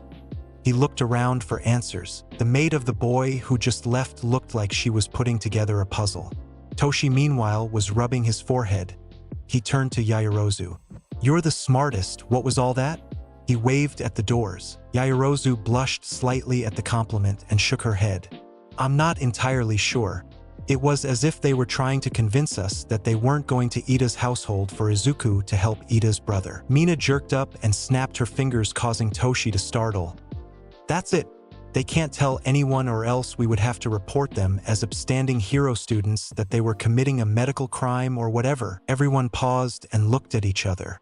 Then Toshi sighed. We need to stop showing Izuku bad movies. He's way too impressionable. Izuku followed a tense Ida to a large house. Kane trotted behind his pack leader and looked around at the suburban neighborhood. Most of the homes were about the same size, but they varied by design. The one they were walking towards was tall with 4 stories and lots of gray and blues in the paint. Izuku politely wiped his paws on the front mat and had Kane copy him. Ida gave them a wry grin as they followed him inside. Mother, father, I am home with guests, Ida announced into the home. A woman in her mid-50s turned a bend in the hallway. She was tall like her son, with graying blue hair and glasses adorned her face. Izuku could see the resemblances between the two in their facial features, even though they were softened on her face. She smiled warmly at her son and hugged him tightly in greeting before turning to Izuku. Tenya has told me much about you. I am Nori Ida, and the man coming behind me is Takashi Ida, my husband, she said softly, just as a tall, broad man rounded the same corner. The man had all the features his packmate had. The strong jaw, dark hair, and intelligent eyes. Izuku Kayama, the boy who took down the man who almost killed by oldest. He stared down at Izuku before bowing at the waist. I thank you for doing such a thing, and also taking care of Tenya while not at home. Nori followed suit and bowed, but not as deeply towards Izuku. Izuku looked between the two and beamed. Of course. He's one of my pack. I'll always take care of him, he said proudly. Behind Izuku, Tenya blushed slightly. The two adults straightened and invited them further into their home. They raised an eye at seeing Kane, but didn't stop him from quietly following along. They all went to a living room where Ida's older brother sat on a couch with another older man in his middle years. Bald with thick glasses and a button-up white shirt, he sat across from Tensei Ida. Tenya quickly greeted the old man, who turned out to be the family doctor, and then warmly greeted his brother. Izuku stood to the side to let his packmate greet his family properly. As they talked a bit, the old man approached him. Greetings, I am Sazuma Fumio, the physician of the Ida family. I was made aware that you could help Tensei with your quirk. Hello, I'm Izuku, Ida's pack leader. He paused and hummed as he looked at the family, who slightly turned at hearing their name. Tanya, no, ten. He nodded in acceptance and went on. I'm pretty sure I can. I helped Kane. He motioned to the dog quietly seated at his side. The old man furrowed his brow at the rapid change of subject from one thing to another. Then he turned his attention to the dog. Helped him how? The old man leaned down to observe the dog before letting Kane sniff his hand. May I use my quirk on him? It will not harm him, only a diagnosis. Think of it as a precise CT scan without the magnets. Izuku didn't see the harm in it and nodded. Wait, he told Kane, and he stayed still. Sazuma's hands glowed white and they swept through Kane's body between his hands. Each hand was between Kane's head, and the light passed into his head and out in rapid succession. The old man hummed in interest as he began to look at Kane with fascination. Kane has a quirk, does he not? Yep, emotional telepathy or something, Izuku answered easily. The old man stopped and looked up at Izuku. What? Then he must have a mutation that enhances his body. The density in the bone structure is abnormal, and that's not to mention the compressed muscles. MHM? Oh, I did that. Sazuma turned to Izuku at hearing that. How? What is your quirk? Cellular manipulation. I can change my body to whatever I want. Izuku showed an example by shifting his fingers to claws and tendrils extended from his wrist. Scales extended from his arm and the second pair of eyes opened on his face. Kane forgotten. Sazuma got up and took a hold of Izuku's clawed hand and used his quirk on him without asking. My God, your bones are covered in metal. The tendons are as strong as steel bands and your muscular structure is as dense as cables. He whispered in awe as he slowly rotated his hand and moved slowly up his arm. A cough interrupted Izuku from saying something. He turned to see the Ida family watching them. Nori coughed louder to get Sazuma's attention, who was enraptured by the boy's arm. It worked and he jolted away from Izuku's arm. Nori motioned to the couches. Sazuma sheepishly nodded and sat with Izuku following and then sitting on the ground. Everyone's eyes went to him at his actions. I'm really heavy and don't want to break your stuff, Izuku said by explanation. Kane trotted beside him and lay down next to his leg. Tenya began by introducing Izuku to his brother. Tensei, this is Izuku, class president or pack leader of my class. The two waved happily to each other and Tenya continued. Yes. Well, Izuku's quirk is very fascinating. I'll say. Sazuma interrupted. What is this about? Tensei said before his mother rebuked the family physician. Tenya cleared his throat and continued. Izuku, can you please explain? Izuku beamed and nodded.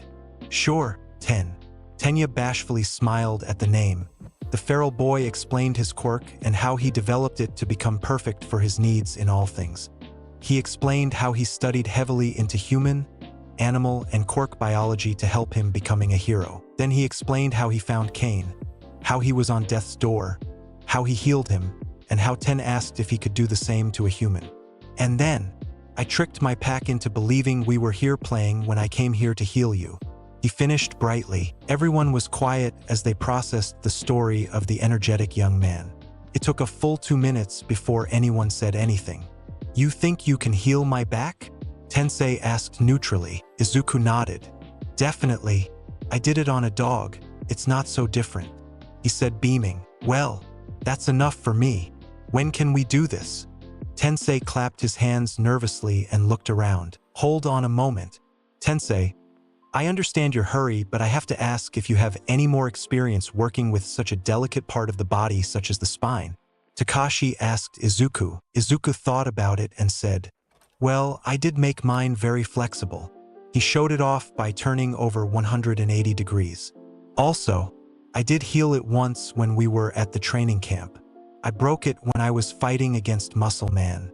I didn't even think about it until now. Everyone in the Ida family looked at each other and one by one nodded and then turned to Sazuma. I'll help in whatever way I can. With his help, everyone turned to Izuku in acceptance of his help. Great! All I need is a quarter cow or any animal is fine both for energy and mass. He turned to Tensei. Also, do you want any improvement? Like denser bones, stronger ligaments, or claws? He offered casually. When Tensei gave him a wry grin like his brother and shook his head, Izuku shrugged. Your loss. Chapter 48. Surgeon Feral Boy. As they prepped a room for the surgery, Izuku just realized he may have created an immortal dog. Looking down at Kane and recalling what command he gave his cells in the dog, keep the dog alive and healthy. Theoretically, Kane could keep living so long as nothing killed him outright, and even then Izuku wasn't sure. Kane looked up at him and wagged his tail at the attention. Izuku shrugged and patted his head. He would just need to alter the command he would tell the cells in the oldest Ida child. The room they were using was a guest room in the Ida household. Currently, Sazuma, the family doctor, was sterilizing the room for them to use. Even though Izuku did the same operation on Kane on the wood floors and he was as healthy as he could be, Sazuma wanted to be careful. Plastic sheets were spread out and the bed was covered in a hospital's bed sheets. Tenya came up to him watching Sazuma work. Izuku, the meat you requested is here. He motioned to the kitchen. Izuku nodded. He already knew that from the scent but followed along anyway. Kane followed quietly behind. You sure have a big house, he said absent-mindedly as they walked. Tenya chuckled. Yes, it was quite spacious and more so when I was younger. He particularly looked at a wall with discolored paint reminded him of running through it when he was a child. Many fond memories, he said wistfully. They arrived in the kitchen where Tenya's father was setting a large plastic-wrapped package on the kitchen counter. Izuku could smell the fresh blood coming from it. He glanced up at the two boys and motioned to the quarter cow. "How do you want this prepared? It will take some time," Takashi said, unwrapping the plastic. Izuku looked at the man in confusion. "Prepare for what?" The father paused and looked at him. "To cook?" He made a face of realization. "Oh, it's fine. I'll just eat it now." Izuku waved the idea off. "Izuku can eat raw meat due to his immune system," Tenya said by explanation. "As far as he knows, he cannot get ill." Takashi looked at Izuku and shrugged.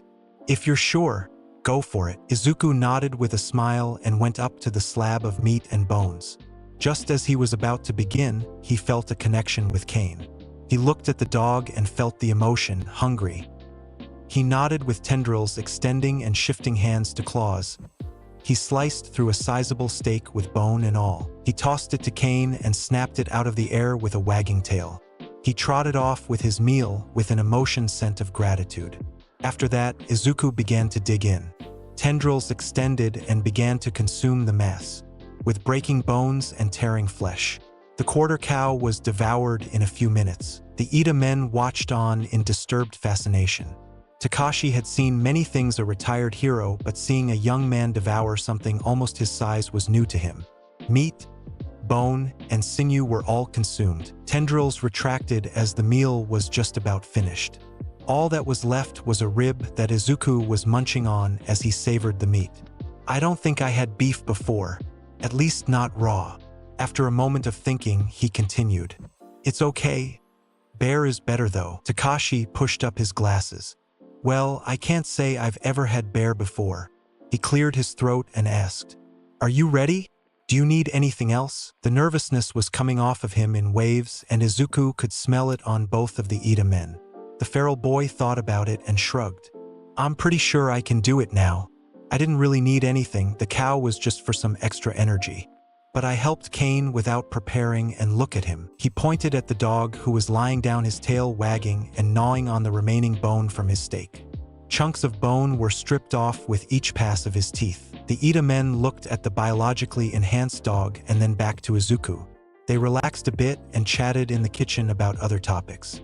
Takashi talked about his work as a retired hero and shared stories about Tenya as a child, much to his embarrassment. Nori and Tensei soon joined the three in small talk and stories, their attempts to forget the illegal and dangerous operation that would happen within the day. Sazuma tightened the strings on Izuku's robe and made sure everything was in its proper place.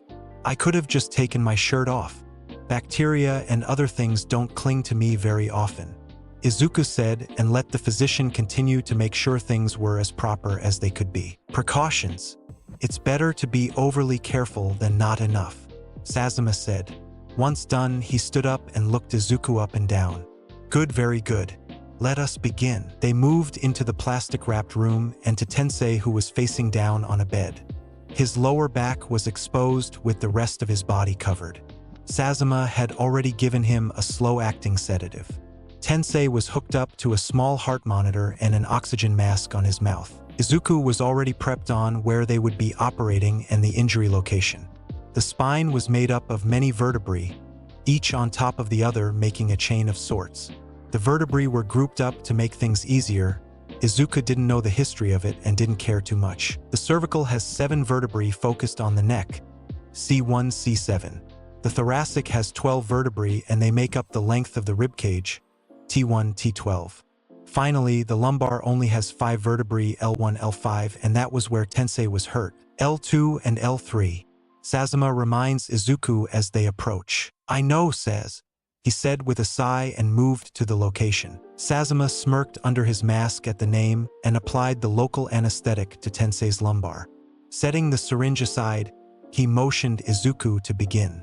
The green-haired boy didn't hesitate and had tendrils extending from his shoulders as he felt at the vertebrae. He found the right one, went up one more to L5, and began his second operation. He first created a parasite that would block out the spinal nervous system. "What is that?" Sazuma asked as he watched the parasite get gently placed where Izuku cut. A parasite I created to paralyze opponents.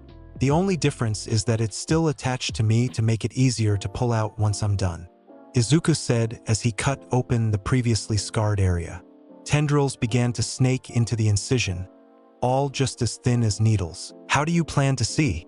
The physician was placing his hands in opposite locations to use his quirk to see what was going on. I use my tendrils to feel everything out. And if I need to, I can grow an eye." They stopped talking as they focused on Tensei. Izuku continued to gently tap around where the injured vertebrae were and the spinal column. He began to see what the previous doctors had done to heal him. It made sense that they couldn't heal him properly, otherwise Izuku wouldn't be there. The spinal cord was severed by Stain's sword and torn badly when it was yanked out. Unless the doctors had a form of regenerated quirk, there would be no way to heal him. Luckily, Izuku was there. He began by cutting off the ends of each spinal cord and extracted the material for disposal. Then he slowly began to make the connection to the severed end. One by one, tendrils created nerves, melded them to one open end, and connected to the opposite end. It took some time to find the proper connections. He didn't want to connect the wrong nerve to the wrong end. As he worked, Sazuma watched in fascination at Izuku's perfect work. No more than an hour passed and Izuku was done with the spinal cord. With the harder part over, he moved to the surrounding vertebrae. The sword that split his spinal cord also tore through the intervertebral disc, which, for Izuku, was preferable since melding vertebrae back together instead of just healing what was in between would have been harder. The previous doctors already placed an artificial disc there and melded some of the vertebrae where it was fractured. So Izuku tore the disc there and carefully extracted it from Tensei's body. Then he got to work on creating a replacement intervertebral disc. It wasn't too difficult as a tendril went to the middle of where the disc should be and grew to the right size, making the cell's copy from another disc to be safe. Between each vertebra, they are connected by facet joints made of bone and ligaments. The previous doctors did a well enough job melding it back to how it should be, but Izuku didn't like their standards. He snaked into the joint and began to heal the bone structure between the fragments. He made sure they had the same quality of bone around them, just like Tensei wanted. Finally, the ligament was left and the easiest to construct.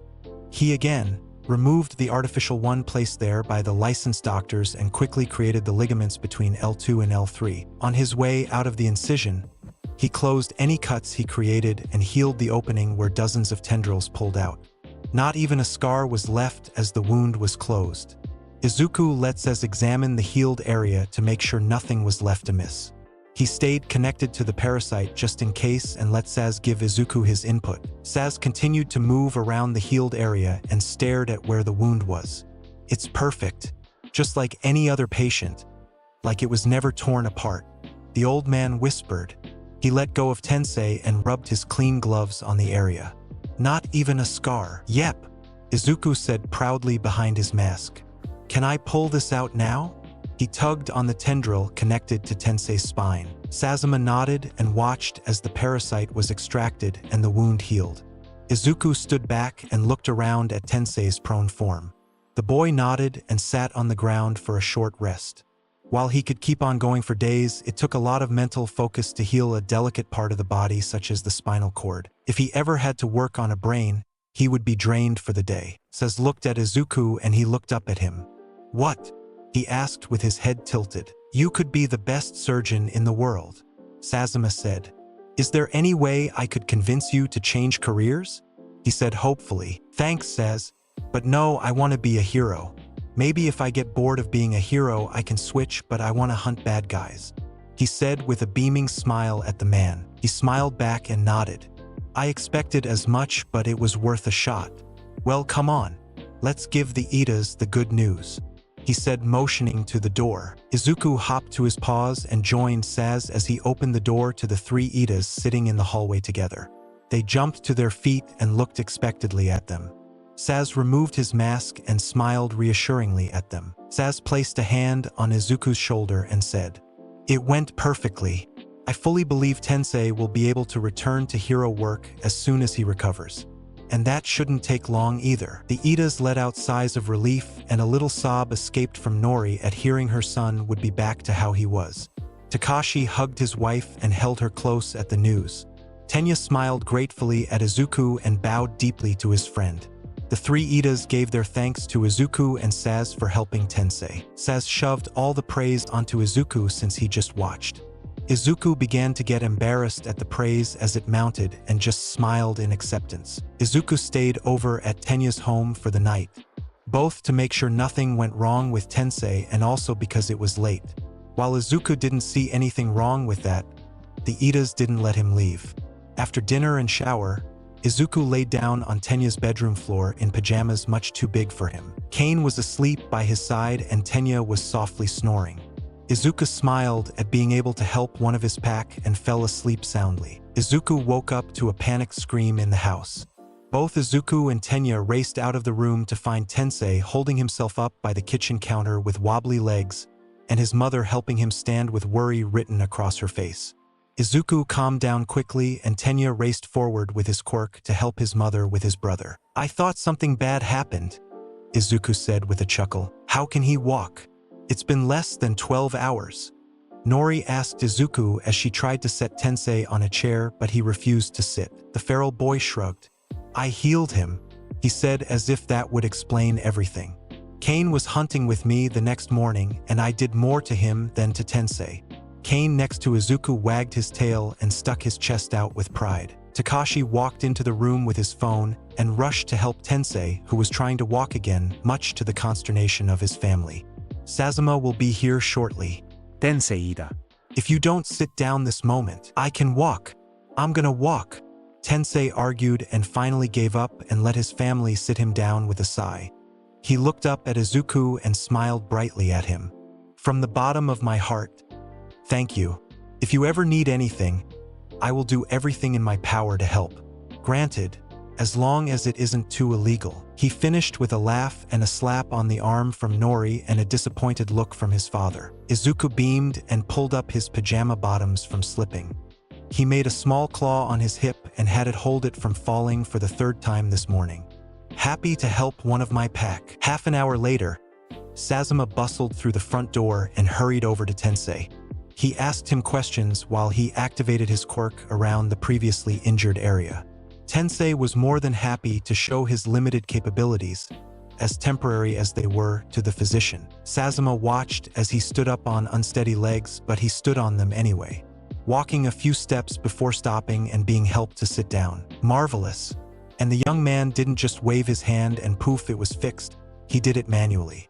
"One severed nerve at a time," Saz said, sitting across from Tensei. They looked to Izuku, who was struggling to use chopsticks to pick up rice from a bowl.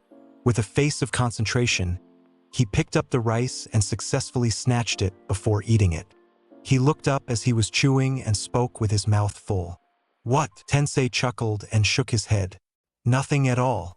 Just talking about how well you healed me." Izuku swallowed the rice and spoke.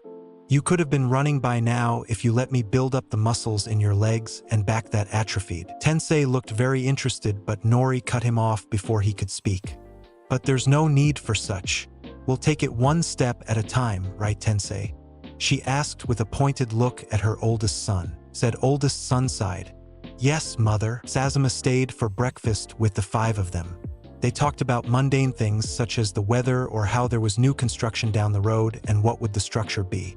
It was a peaceful time as Izuku mostly listened to the Idas talk. "Take care of yourself."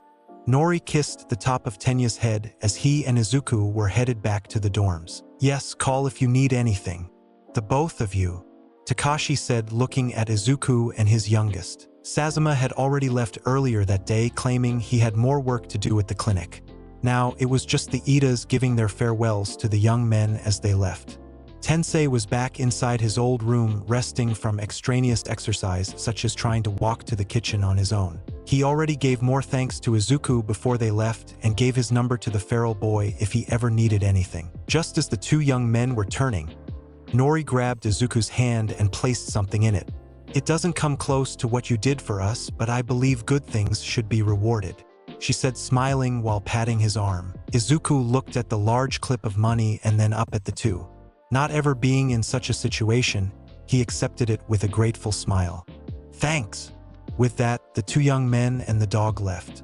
Izuku slid a large amount of money into his abdomen for safekeeping and walked happily next to his packmate, who was also just as happy. Chapter 49.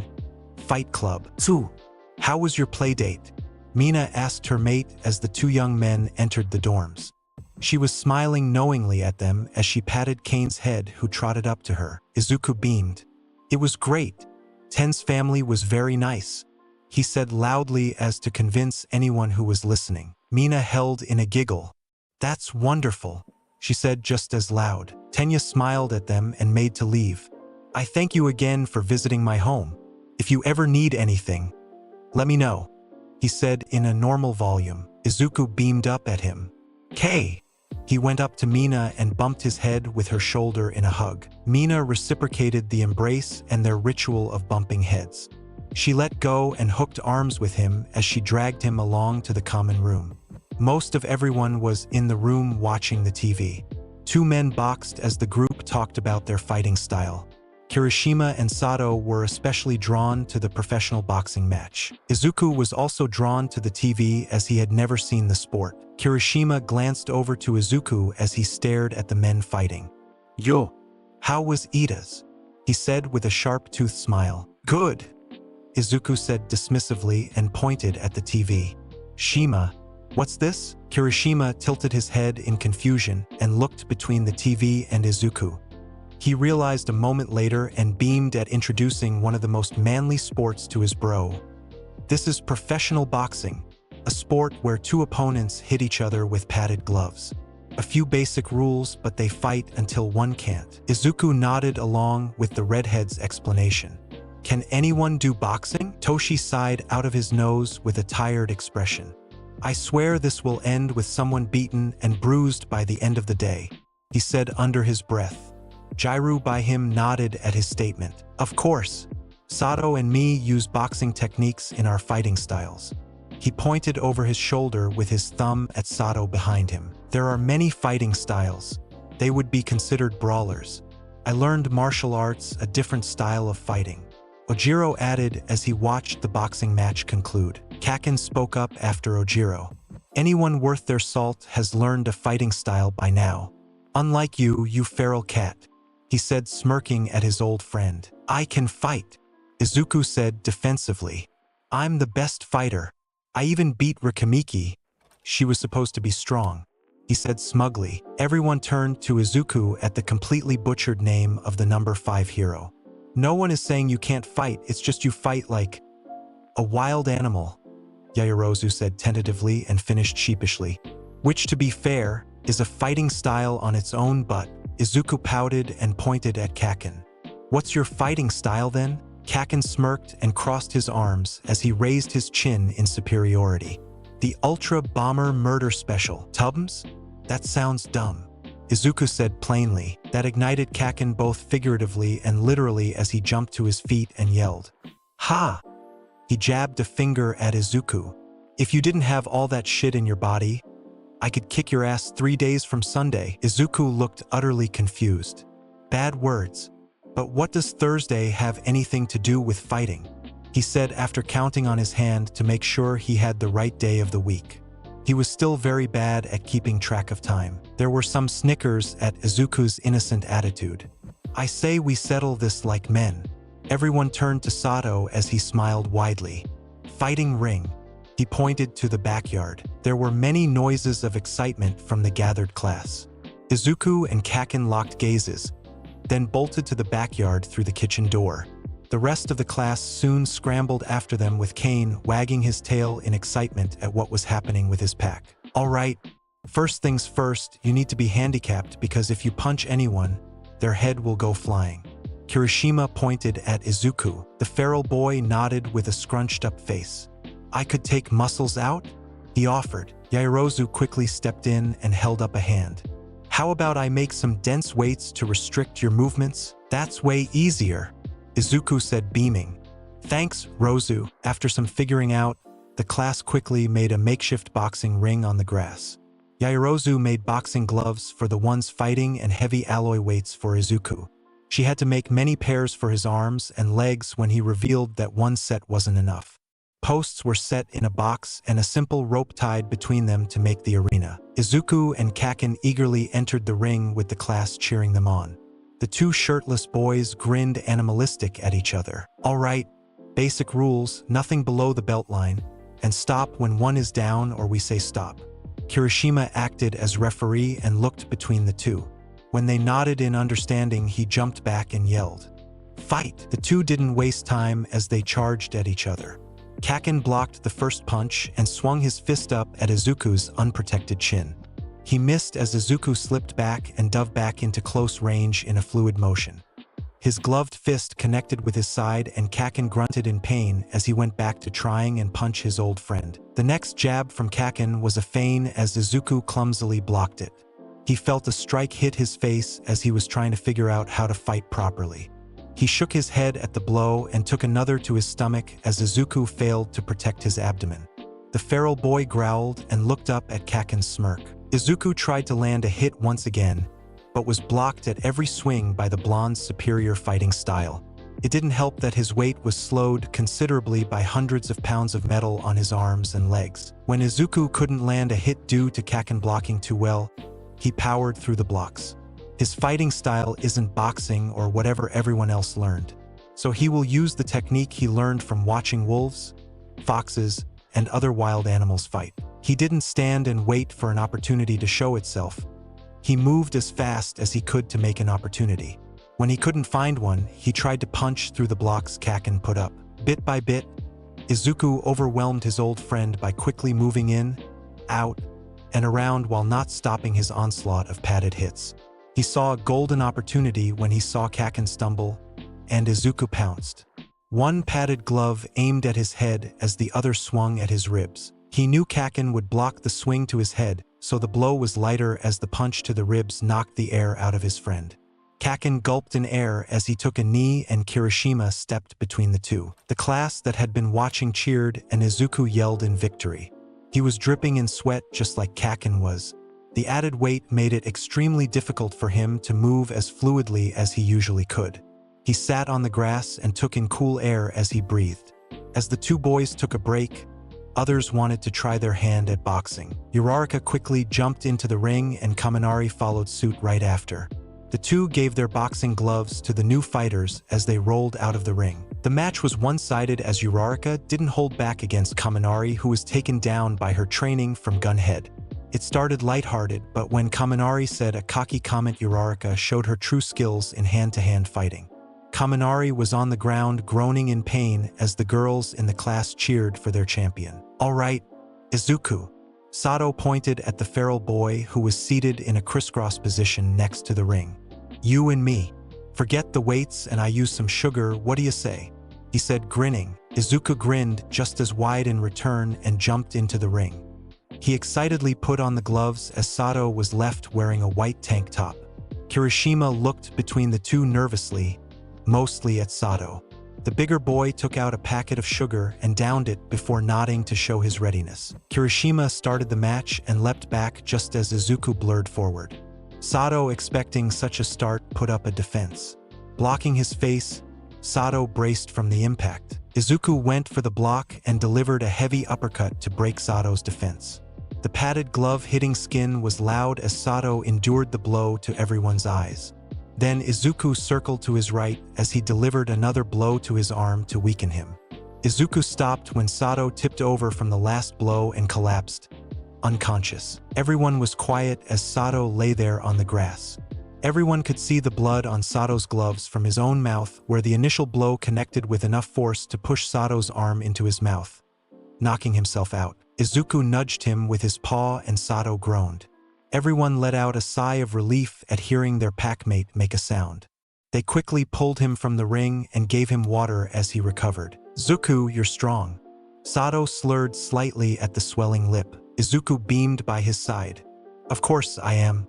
I'm the pack leader." Everyone chuckled at that but turned their heads at hearing Kane bark. Looking over, the mutt was wagging his tail and seated in the middle of the ring, expectantly looking at Izuku. The feral boy grinned and obliged the dog as he climbed into the ring once again. The class grinned at the display, but the smiles dimmed as Kane dashed forward faster than any dog had any right to and tackled Izuku to the ground. His teeth were around Izuku's forearm, but not biting into the flesh. The feral boy, for his part, laughed and rolled over to make Kane slip off his paws. He dove at the dog as he recovered quickly and dodged Izuku's attempt to grab him. The boy and dog roughhoused for a while long until a voice was heard from the back door. "What is going on out here?" Tenya said. Everyone froze, including the dog and boy in the ring of churned-up dirt. Izuku was currently under Kane as he held him in a headlock. Kane was on his side huffing breaths as he struggled to get free from his pack leader's hold. "Practice, yeah. We're practicing hand-to-hand combat," Kaminari said, not convincing anyone. Kane wanted to try it out is all. Tenya's eyebrow twitched at the obvious lie. "And Sato?"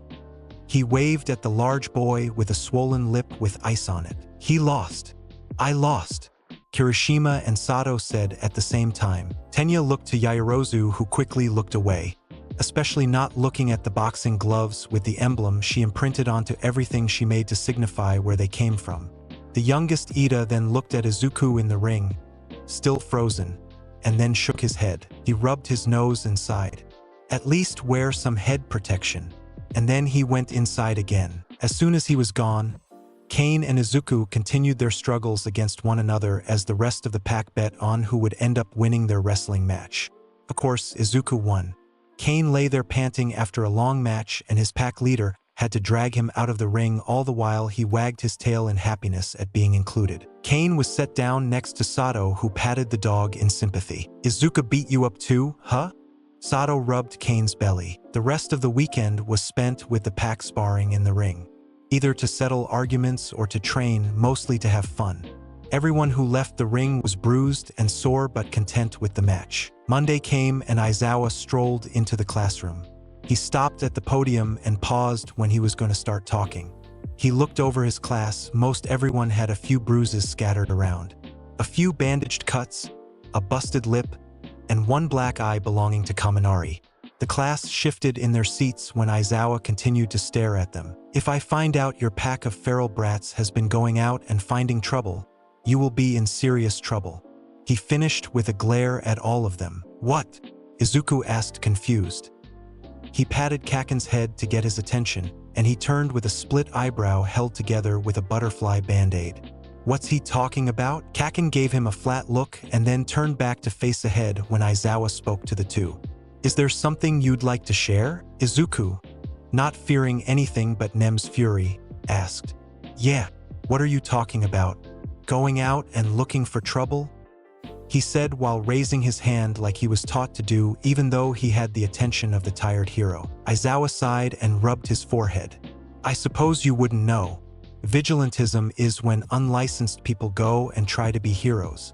There are rules so that doesn't happen. It would be chaos if every person tried to help with their quirk only for a few quirks to react badly with each other and cause worse damage, or not being trained at all and causing worse damage again. That's why we have trained specialists called heroes to manage the situations," he explained. "Oh, good thing we have our licenses," Izuku said, beaming, and everyone turned to look at their pack leader in horror at what he had just said. Aizawa's glare hardened. "Izuku Kayama, have you been going out of school grounds to help around? Is that why everyone is injured to some degree because they followed you along?" Izuku tilted his head at the question. "MH? Oh no. I'm not a vigilantism. We made a fight ring in the backyard because Kaken said I didn't know how to fight and I said I did. So we made a ring and I won. After that, everyone else fought each other, even Kane joined in. It was fun," he said in all one long breath that shouldn't have been possible with a normal lung capacity, but Izuku did it. Aizawa's eyebrow twitched as he listened, and then Izuku finished. He just stared at him and the rest of the pack. They sweated under his gaze until he broke it. "Now that you have your provisional licenses, you are eligible to work under a pro hero just like after the sports festival," he continued as if the last 5 minutes didn't happen. "These three are the top-ranked students of UA. They will help you understand the difference between these work studies and the ones before." Aizawa waved at the three older students who walked in. Izuku's eyes snapped to the middle boy who had his head down. He sniffed the air and he could smell some tasty snacks he had. Aizawa motioned him to introduce himself, and Izuku could smell the anxiousness coming off of him as he stared at his pack until he turned and placed his head on the wall. He mumbled something that they couldn't hear. The girl takes the lead, and instead of introducing herself, she flits around the classroom and questioned the members of the pack like Shoji's mask, Mina's horns, Todoroki's burn, and finally Izuku's horns and legs. None of them had a chance to answer as she jumped to the next person like an excited child. "These guys are weirder than Izuku is," Toshi said out loud, to many agreeing with the statement. Nijire, as she introduced herself as she floated around with her quirk, paused at examining Izuku's horns and turned to them. "Everyone is a bit weird. You have to be to make it big," she pronounced with hands thrown into the air. Mirio, as he introduced himself, tries to do some kind of motivational speaker routine in which the speaker says something and then the audience says something in unison in return. None of that happens as he moves on from his weird behavior. Well, the point of all this is to show you the differences between newly licensed students to experienced students. So how about this? We'll fight and show you the difference between us.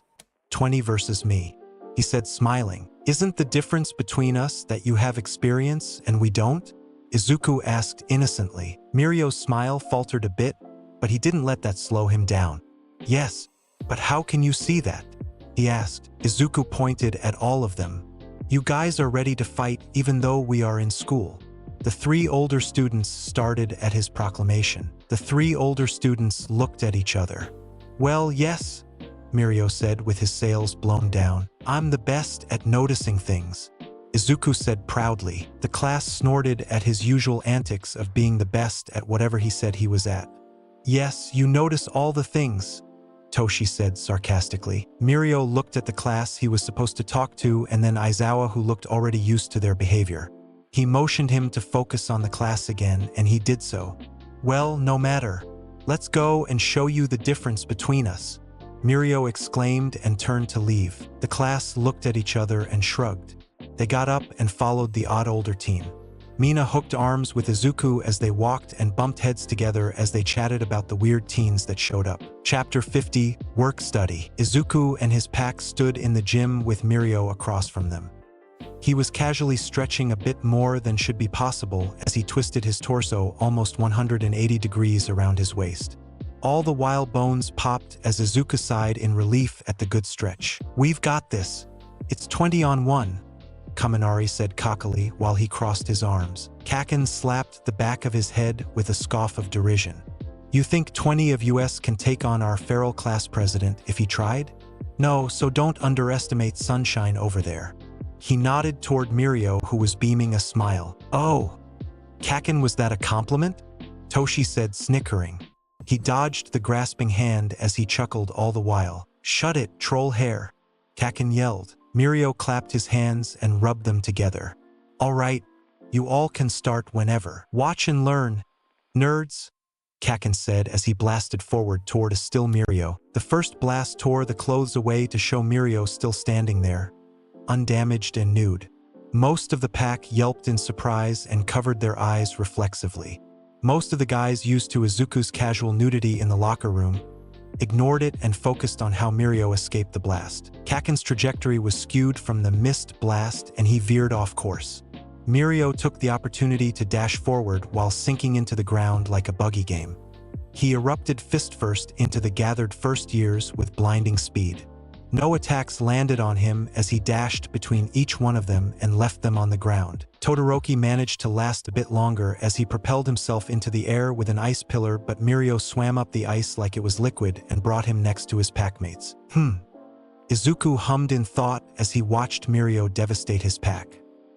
"He can turn in not being able to be touched," he said, giving up on the word. He crossed his arms as Todoroki was taken out and Mirio disappeared.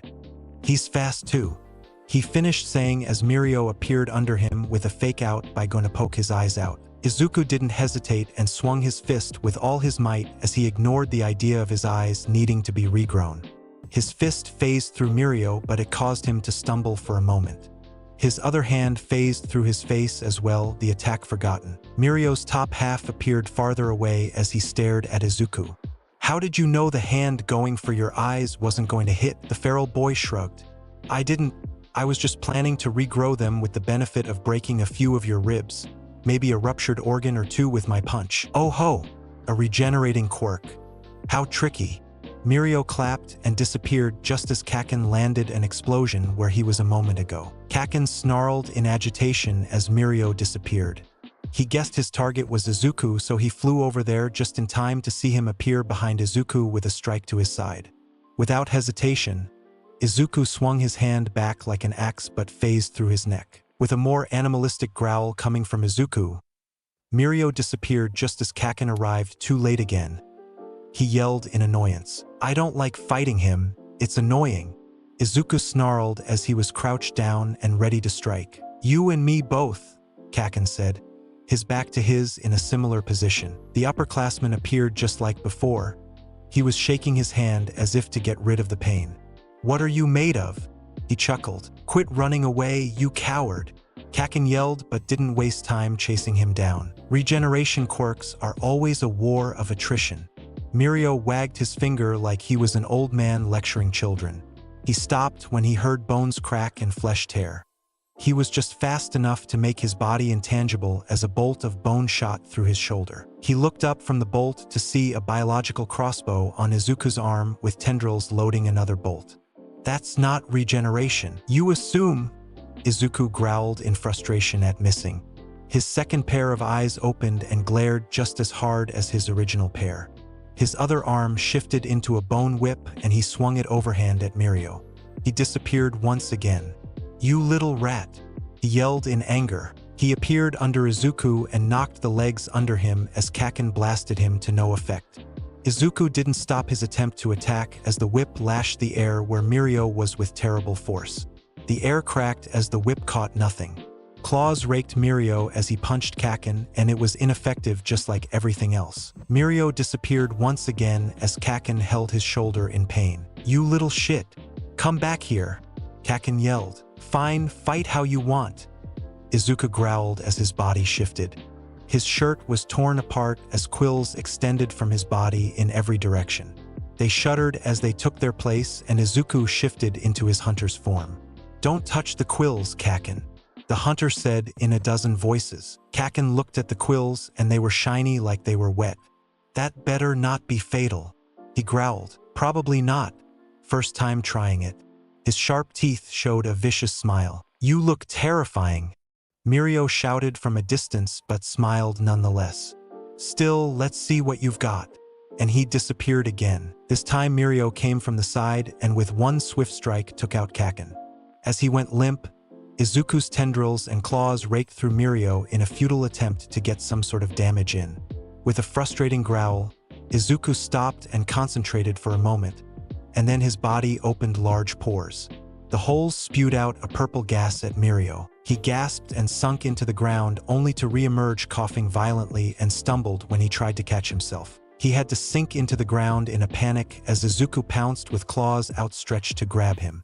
He only managed to rake the concrete. Looking around furiously, he found Mirio emerging and then staying still where he lay there. The hunter spear point tail hung over Mirio's head.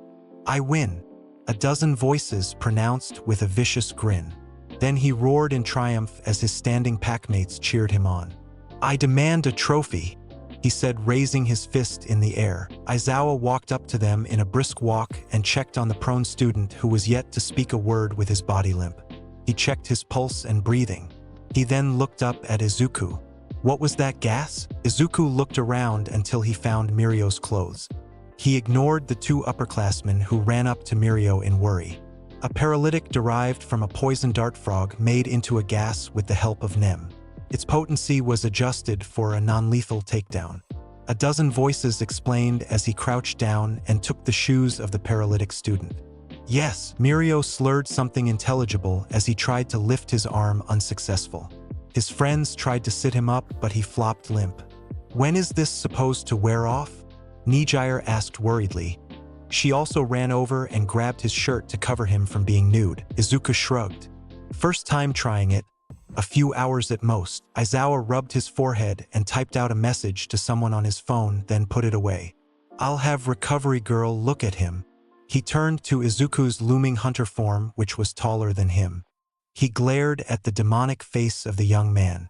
When you develop a new method of subduing an opponent, test it in a controlled environment, especially when the method is poison. Izuku tilted his head like a puppy confused. But this is a controlled environment. A dozen voices rumbled out. Aizawa sighed and looked to the heavens for help. Not in a live combat situation. He said it as if it was obvious. Izuku shrugged. Aizawa turned from the hunter and addressed the rest of the pack who were closer now. Think upon a work study. Reach out, you are not limited to your previous internship. Some might take you back, others don't want to see you Hellions again. Dismissed. He waved them off as a pair of robots came with a stretcher between the two. Bones cracked and flesh shifted as Izuku was back to his short self. He clutched his new trophies as he joined his pack to change out of their uniform. He showed off the shoes to Mina, who smiled at his happiness. Kaken grumbled about losing to the upperclassmen but was still proud he lasted longer than the rest. When school ended, Izuku and his pack headed back to the dorms. The feral boy deviated from them and ran to his den to place his newest trophy on his shelves. The shoes were simple, but he only saw a worthy fight and victory. He smiled in pride and pulled his phone out as Kane ran up to greet his pack leader. Izuku patted the dog as they walked and he dialed his mentor. Pup, good to hear from you. How have you been? Gong Orca greeted Izuku happily. Gong. I'm great. How are you? Izuku greeted him just as happy. Gang chuckled on the other end with some mirth. Good. What brought up the call? Not that I'm happy to hear from you. He finished hastily. Zawa was saying something about work studies and how they were like internships. Can I come back and work with you again? He asked hopefully. But of course, you are more than welcome back. But are you sure you don't want to branch out and try a different hero? Maybe someone who specializes in search and rescue or an investigation hero. It's always good to have options. Izuku hummed in thought. The idea of working with the wild pussycats was appealing since they worked in the forest some of the time. He liked Gang Orca more. He also thought about investigation heroes and dismissed the thought. Gang already did some combat and he liked the ocean. Maybe there would be an ocean villain they could fight that seemed like fun. Nope, I want to go with you, he said confidently. The smile could almost be heard as he spoke. Wonderful. I'll start up the paperwork. From what I can remember, all you need is to come drop what you need and we'll be set. I'll ask around for the paperwork. Thanks, gang. Izuku beamed as he reached the back door of the dorms. Of course, pup. I'll see you soon. Gang said warmly. Izuku hung up and went inside with Kane behind him. He went to his packmates in the common room. Some were doing homework and others lay around being lazy. Izuku found his mate on her phone and chatted with Hagakure. He went and sat at her feet and leaned into her as she stroked his hair like he liked. He turned to Yaoyorozu since she was the smartest and asked, Rozu, what do you need for the work studies? Yaoyorozu looked up from her homework and thought for a moment before speaking. I believe a few signed sheets from Aizawa and return to him from whoever you will be working with. You already have a work study lined up? She asked surprised. Yep, with Gang. I just called and asked him, he said beaming. Mina brushed his hair back so he would look at her upside down. Oh, can I come too? I always wanted to meet him. Izuku smiled warmly to his mate. Of course, you can always come with me anywhere. Mina's face bloomed purple at the declaration and heated even further when her packmates at the words. She hid her face in his hair until her blush receded enough. You can't just say stuff like that, she whispered, embarrassed. Izuku beamed at her and leaned further into her as he felt warmth in his chest at being so close to his pack. The rest of the day passed quickly, with Uraraka and Tsuyu getting invited to Ryukyu's agency by Nijire and Kirishima getting invited to Fat Gum's agency by Tamaki. Tokoyami also mentioned Hawks was open for him to come back to his agency. The night came and everyone went to their rooms to sleep. Mina grabbed Izuku before he could leave for his den. She blushed as she asked him, Do you want to sleep together? I mean sleep in the same bed. Not. She blushed furiously as she left the rest unsaid. Izuku tilted his head and then smiled. Okay, but your bed won't hold my weight. He was happy to sleep with his mate. My bed is stronger. She smiled and nodded with a faint blush. Okay, I'll meet you in your room. Izuku went to his room and looked around. He rarely used it, only to keep his clothes, books, and some other things Nem bought for him. The bed was practically new with him using it once or twice at most. He was already in his sleepwear, sports shorts, and a tank top. There was a quiet knock at his door, and Izuku opened it to see Mina in her pajamas and holding a pillow. She smiled shyly at him and walked in. She hugged him before settling under the bed covers. "Good night, Zu." She pecked his cheek and burrowed into the covers. "Night, Mina," he said, hugging her as they drifted off to sleep with their legs intertwined. The next day, Izuku and Mina walked hand in hand to Gang Orca's agency with Kane at their side. They rode the same train Izuku did for his internship after the sports festival, and he somewhat remembered the path. Mina and he chatted as they walked down the sidewalk to the familiar building. Kane sniffed everything he saw of interest but stuck close to the two. She took the nice ocean-themed entrance and walked in with Izuku. The receptionist recognized him immediately and sent him to Gang Orca's office with a smile. Mina got a guest pass and they quickly went up to his office. On the way, a few of his sidekicks greeted him with exuberance at seeing him again, and one with dread as she remembered being carried 30 feet into the air by him in the provisional license exam. Kane, of course, got many pats on his head on the way. Gong. "I'm here," Izuku said into the open doorway to his office. The large man looked up from his paperwork with a smile. "Izuku." Come in, come in. He saw who was behind him and smiled even wider. "And who's this?" Izuku pulled Mina by her hand and presented her proudly. "This is Mina, my mate," he said, beaming, and then he motioned to Kane. "And this is Kane. I found him." Mina blushed slightly at the introduction but bowed in greeting and smiled. "I've always wanted to meet you, Mr. Orca." Gang laughed a belly laugh and motioned them in. "Nice to meet you too, Miss Mina. Please call me Gang like Izuku does here. Quite like it. And you found him?" He looked at Kane, who was sniffing him. He offered a hand and the mutt licked it before moving on. "Yep. He was dying, so I healed him. Now he's part of my pack," Izuku said simply. Gang paused at that and looked closely at the healthy dog.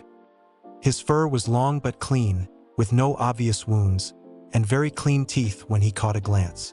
"Healed him how?"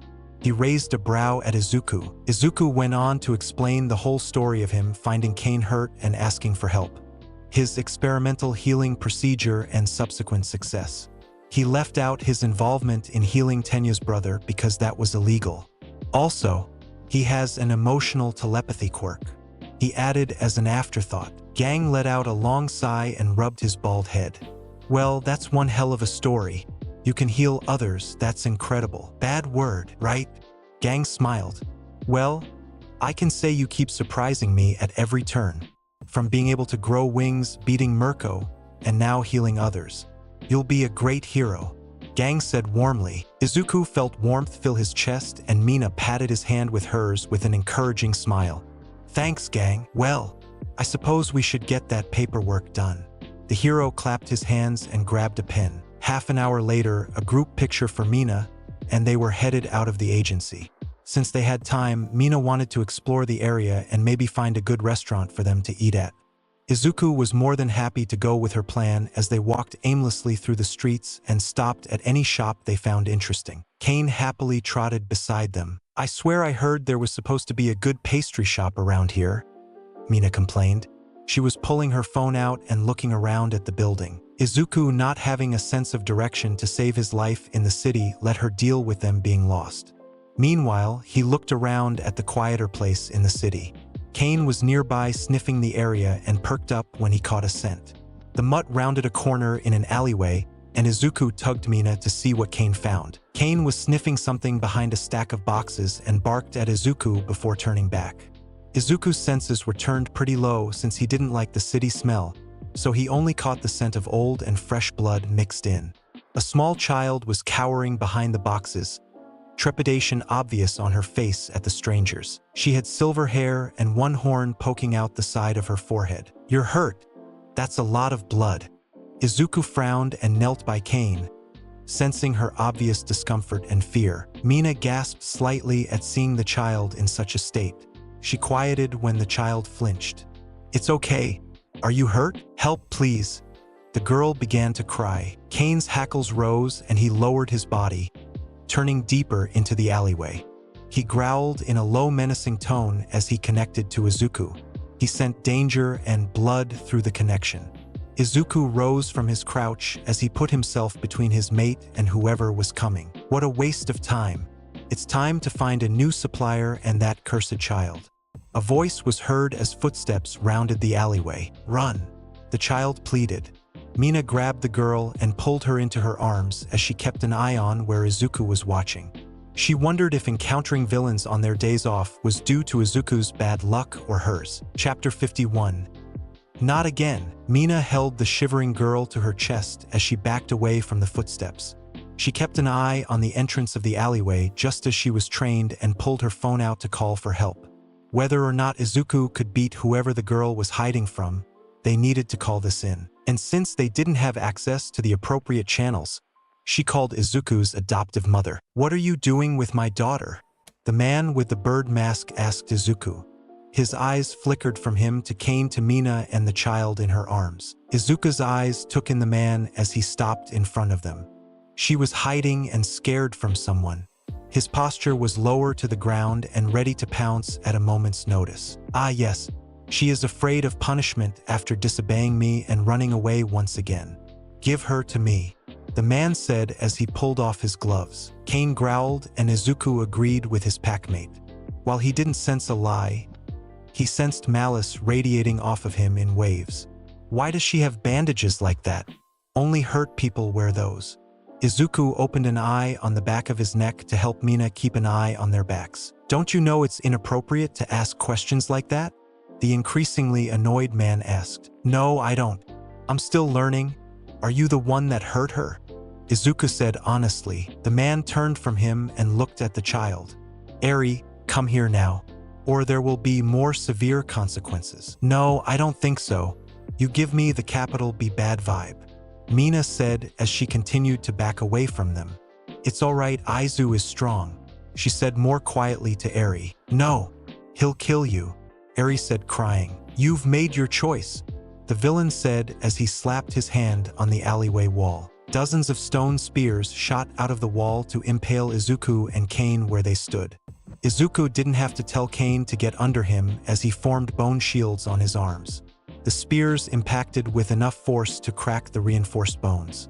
Kane shot out from under Izuku's legs and pounced, aiming for the villain's neck. He managed to put up his other arm in the way of the jaws just in time to save himself from being killed, but his arm was ravaged by Kane's enhanced jaws and fangs. Kane ripped his head to the side and tore a chunk of muscle and flesh with the movement. A hand moved to touch Kane's head, but a bone bolt shot the hand and pinned it to his chest. He screamed in pain and anger as he watched Eri disappear around the alleyway with Mina carrying her. He used his quirk on himself to heal the hand and the missing chunk of flesh in an instant as Izuku lunged at him with claws outstretched to grab him. Not expecting the limbs to be healed, he couldn't dodge the villain's hand touching Izuku's outstretched hand. It all happened in an instant, but it felt like everything slowed down for Izuku as he felt something wanting to change his body without his instruction. The body which he had control over all his life was beginning to turn into a bloody mist. It began when the villain touched him and traveled up his arm to his chest. Izuku forced his will to stop the process. His body was his quirk and he controlled his quirk. No one else did, only him. Cells came apart under the villain's command and they stopped under Izuku's will. The walls of the alleyway were painted red from Izuku's arm exploding. From halfway down his bicep, it was a bloody stump. He roared in pain at the missing limb and quickly shut down the nerves that were severed. He lashed out with his whole arm at the man who took his arm and raked his claws across his eyes. More blood splattered the alleyway as the villain reeled back in pain. He slapped his hand on the ground as he hit it and stone spikes shot out at the pair. Kane was hit in the back leg and Izuku took a spike in the abdomen, but he healed that quickly. He grabbed Kane's mangled leg and fixed it without waiting for Kane to brace for the pain. He yelped in pain, but he was whole again. Izuku glanced back and worried that if there was one villain, there could be more. He looked at Kane and trusted the mutt. "Protect Mina," Izuku ordered and pointed out of the alleyway. He didn't know where they went, but he wanted to make sure she would be safe. Kane hesitated but followed his pack leader's command. He rushed out of the alleyway and followed the scent of the mate of his pack leader. Izuku turned back to the villain just as Kane rounded the corner. The villain's eyes were healed just like his arms. "You should have just given her to me, but now I will make sure you suffer. You aren't the only one that can heal." Izuku had a tendril shoot out of his stump and touched the blood smeared across the walls and floor. Each cell connected back to him in an impossible spiderweb and came under his control. All the blood, bone, and other organic bits followed his direction just like they were in his body and sucked back into the shapeless form of a limb. The mass of blood and bone solidified under his command and split into long tendrils with the bones acting as bladed tips. The villain looked on in disgusted fascination as the blood came together into the shape of an arm and then split into razor weapons. "You are filled with sickness." He spat out and slapped his hands on the ground. "I can't get sick." Izuku challenged back and leaped over the wall of stone spikes. His blood arm shot out and dozens of blood tendrils pierced through the villain's arms to neutralize his quirk. The villain yelled in pain as he reformed his arms whole once again and looked up to see Izuku descend from his perch on the alleyway wall with a whip of blood slicing down. One arm flew away as he landed on the villain. He grabbed his other arm at the same time and prepared himself to cut it off and continue the fight when nothing happened. His paw pinned down the stump of his other arm and he held the other hand with his good arm. The blood arm was shaped into a large blade posed to slice anything that he deemed dangerous, but it was unnecessary as the villain was defeated. "Just like Shitake's and Raka's quirks, you need to use your hands," Izuku said on top of the villain, not letting go. He formed a tourniquet from the villain's belt and stopped him from bleeding out while keeping an ironclad grip on his other hand. Izuku's pupils dilated like a cat as he focused on his mask. He quickly looked around and then, in a fluid motion, he grabbed it with a tendril and pulled it into his abdomen where he had just enough space for smaller trophies. He grinned and began to drag the now unconscious villain to the alleyway exit. He sniffed the air and paused. He recognized that scent but couldn't remember from where he knew it. Then a figure dropped from the rooftop and stood in front of Izuku and his prey. She stood up in all her 5 feet 2 inches, glory, and smirked at Izuku. Well, what do we got here? Kinda sloppy if you ask me." Mirko looked at the unconscious villain being dragged face down behind him. "Rimikimi, we meet again," Izuku said, raising his chin in superiority. "I see you've healed from your loss." Mirko's face contorted in anger. "Ha? Loss? You are the one who lost. And what did you call me?" Izuku used the villain's remaining hand to point at the number 5 hero like it was his own. "I was the last one standing. You had to be carted away," he said smugly. "And I called you by your name. My name is Mirko." She yelled and slapped the villain's hand away from her. "I wasn't carted away. I was retrained to save your ass from being continuously beaten into a bloody pulp. Like that arm," she said, smirking. "Bad word. And I can keep fighting even if I am a bloody pulp," he said and showed off by moving his blood arm and forming it into a semblance of an arm. "Last time I saw you, you had a broken leg and I was still standing. So I win," he said while crossing his arms in finality, all the while never letting go of the villain's hand. Mirko was about to retort when she heard sirens. "Right. Better do my job and all that." She pulled out quirk-suppressing handcuffs, putting one on the villain's remaining arm and then paused. "Well, shit." She looked at the stump. "Bad word." Izuku flicked her ear and took the other handcuff. He clipped it around his ankle and nodded. "There, I swear." She glared at Izuku. "I know. It's bad." He ignored her in favor of looking for his mate and Kane. He became a bit worried when he didn't see them immediately. He pulled his phone out and dialed Mina. The phone rang for a moment before relief filled him when she picked up. "Izuku, what happened? Are you all right? Where are you?" "I found a police station and they said they sent out the signal," Mina said in rapid fire. "I began to worry when Kane found us alone." Izuku smiled. "I'm okay. Mirko found me after beating the villain and the police are coming now." The hero was grabbing his horns in frustration at being called things that weren't her name. He went with it since he didn't smell any malicious intentions coming from her. Okay, I'll see you soon, Mina said in clear relief as well. With that, he hung up and at the same time detached his horns at the base. The bunny hero stumbled and then dumbly looked at the horns in her hands and then up at Izuku, who was grinning at her. She let go of the horns and they dropped to the sidewalk. Hey, my horns! Izuku dove to grab them and then placed them back where they were supposed to go. He twisted them until they lined up where they sealed back seamlessly with the nubs. Mirko shook her head and waved down the police cars that appeared. Come on, brat. You have some explaining to do. She began to walk and then paused. Looking back at him, she asked, You passed that exam, right? Izuku tilted his head. Which one? Oh, that license thing, yep, I passed. He said, beaming, and his provisional license emerged from his forearm and slid to his hand to hold out to her. She didn't bat an eye at the display and nodded. Good. Otherwise, this would have been a pain in the tail. After talking to a few police officers and telling them the reason why he used his quirk and why the alleyway was destroyed, he was escorted to the police station where Mina was with Kane and the child. Mirko followed him since the villain was restrained and was being escorted by a couple of police cars and a few heroes who showed up at the scene. They asked him if he needed any medical assistance, but he declined. His clothes were torn up, but he didn't care too much about them. As for his arm, he was reminded of the last time he lost the same arm to a different villain. Luckily, he had all the material he needed in the mass of blood and gore he had condensed into the shape of an arm. It was still in a liquid form, but it shouldn't take weeks for him to reconstitute it. Izuku followed Mirko through the front doors of the police station and to a room.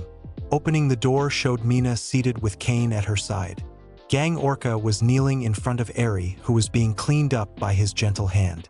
She had a new shirt on and shorts to replace the rags she was found with. The little girl flinched when the door opened and again when Mina stood up to see her mate. Izuku! She ran up to him and hugged him fiercely. If he didn't have reinforced bones, she would have squeezed the air out of him. I was so worried, she said quietly. Izuku hugged her back, sinking into the warmth she gave him. I'm okay. I wouldn't call missing an arm okay, Gang said from his kneeling position. Mina reeled back and gasped at his blood and gore arm. What happened? Overhaul did that. Eri spoke for the first time. She was looking down and was beginning to cry. I'm sorry. That villain? Yep, but it's fine. I can grow it back easily. All the stuff is still there. So, Izuku shrugged. But he's gone now. He thought of the trophy he got from him and hummed in satisfaction. Mina narrowed her eyes at him when she recognized that noise coming from him, but she didn't say anything. Kane trotted up to him and sniffed his arm before sitting before Izuku. He looked up at him proudly. The pack leader patted his head in thanks for protecting his mate. Izuku went to the little girl who was looking at him and still comprehending what he said before. He's gone. The feral boy squared down next to Gang and nodded. Yep. Some police people came and took him away. Probably to a hospital. I took off one of his hands. Then jail. Right? He looked to Gang. Izuku, the large hero said in a scolding tone. He shrunk back slightly at the scolding tone. He wasn't sure if it was because he cut off a hand or because he was saying stuff that wasn't appropriate for a child to hear. What? Gang let out a sigh and shook his head. Yes, Overhaul, as you called him, will be seen by medical and then transported to a holding facility until we investigate everything more thoroughly. Mirko, who was leaning back on two legs of the chair she sat on, asked, Overhaul? Never heard of him. What did he do? She waved at Izuku's arm. He can take things apart and put them back together, Eri said quietly. He used it on me a lot. The room became quiet and the two heroes flinched violently when they felt Izuku react to hearing that. He didn't move, but his presence slipped out of his control and they felt bottomless anger until it was sealed once again. Mirko had frozen and her ears flattened on her head as Gang Orca reeled back from Izuku. Sorry, he said quietly. He turned to Eri and spoke softly. You don't have to worry about that anymore, he said, smiling. He turned to the heroes who were still recovering from his outburst. So now what? Gang cleared his throat to compose himself and explained. Well, we report everything that has happened. Get statements from everyone involved and get little Eri here somewhere safe. He turned to her and asked, Do you know where your parents are? Any family? Eri looked down and away as she sniffed. Mama didn't want me because of my curse. Izuku felt a pang in his chest at the similarities between the two. Gang asked, "What do you mean?" "Your quirk. It made Papa disappear and Mama gave me to them." Eri began to cry again. He called it a curse. Kane trotted up to Eri and laid his head on her lap in an attempt to comfort her. She was startled at first, then slowly calmed down with Kane's weight on her legs. "My mother didn't want me either. Except she didn't want me because I didn't have a quirk. But everything turned out all right, you'll be the same," Izuku said confidently and smiled at the little girl. Eri looked at Izuku and asked, "What did she do, MH? "Oh, she left me in the woods when I was about your age, I think. I'm not good with time," Izuku said casually. "What?" Mirko exclaimed in surprise. "Oh," Eri said. Izuku patted her silver-white hair with his normal hand. "Everything will be fine." And then he stood up with a stretch, joints popped and muscles stretched. "Izuku is right, we'll figure this out. Don't you worry." Gang smiled at the little girl. He turned to Izuku. "As for you, get some clothes on." He looked down at his shirt, which was full of holes and the bottom half was missing. "Forgot about that. Luckily his shorts were whole. I should wear Auntie Suki's clothes." "Yeah, you probably should. Come on, let's get you a shirt." Mina snorted and whipped her face clean of tears. She held his hand tight as she guided him to where the clothes were. She looked over at him and the missing arm. Staring for a bit too long, she added on, "Nem probably isn't going to be happy." Izuku experienced dread for the first time in a very long time and looked at his mate. "You told her." She was right. Nem would give Izuku another lecture just like she did when they were shopping at the mall. Mina giggled at his obvious reaction. "Oh, calm down, it won't be that bad. Probably." She turned back to where they were headed. "Probably." No answer. "Mina." "Probably?" He was dragged to the room where clothes were stored for all shapes and sizes. He whined all the way there at the upcoming lecture. And that's a wrap, Legends. Hope you enjoyed part 7. Things are only getting crazier from here. Huge thanks again to Big Teddy G3498 for the awesome collab on this one. Always delivering the best stories. If you liked today's video, don't forget to smash that like button, drop a comment, and share it with the squad. And if you're new here, hit that subscribe button so you don't miss the next part. Till next time, stay legendary, and I'll catch you in the next one.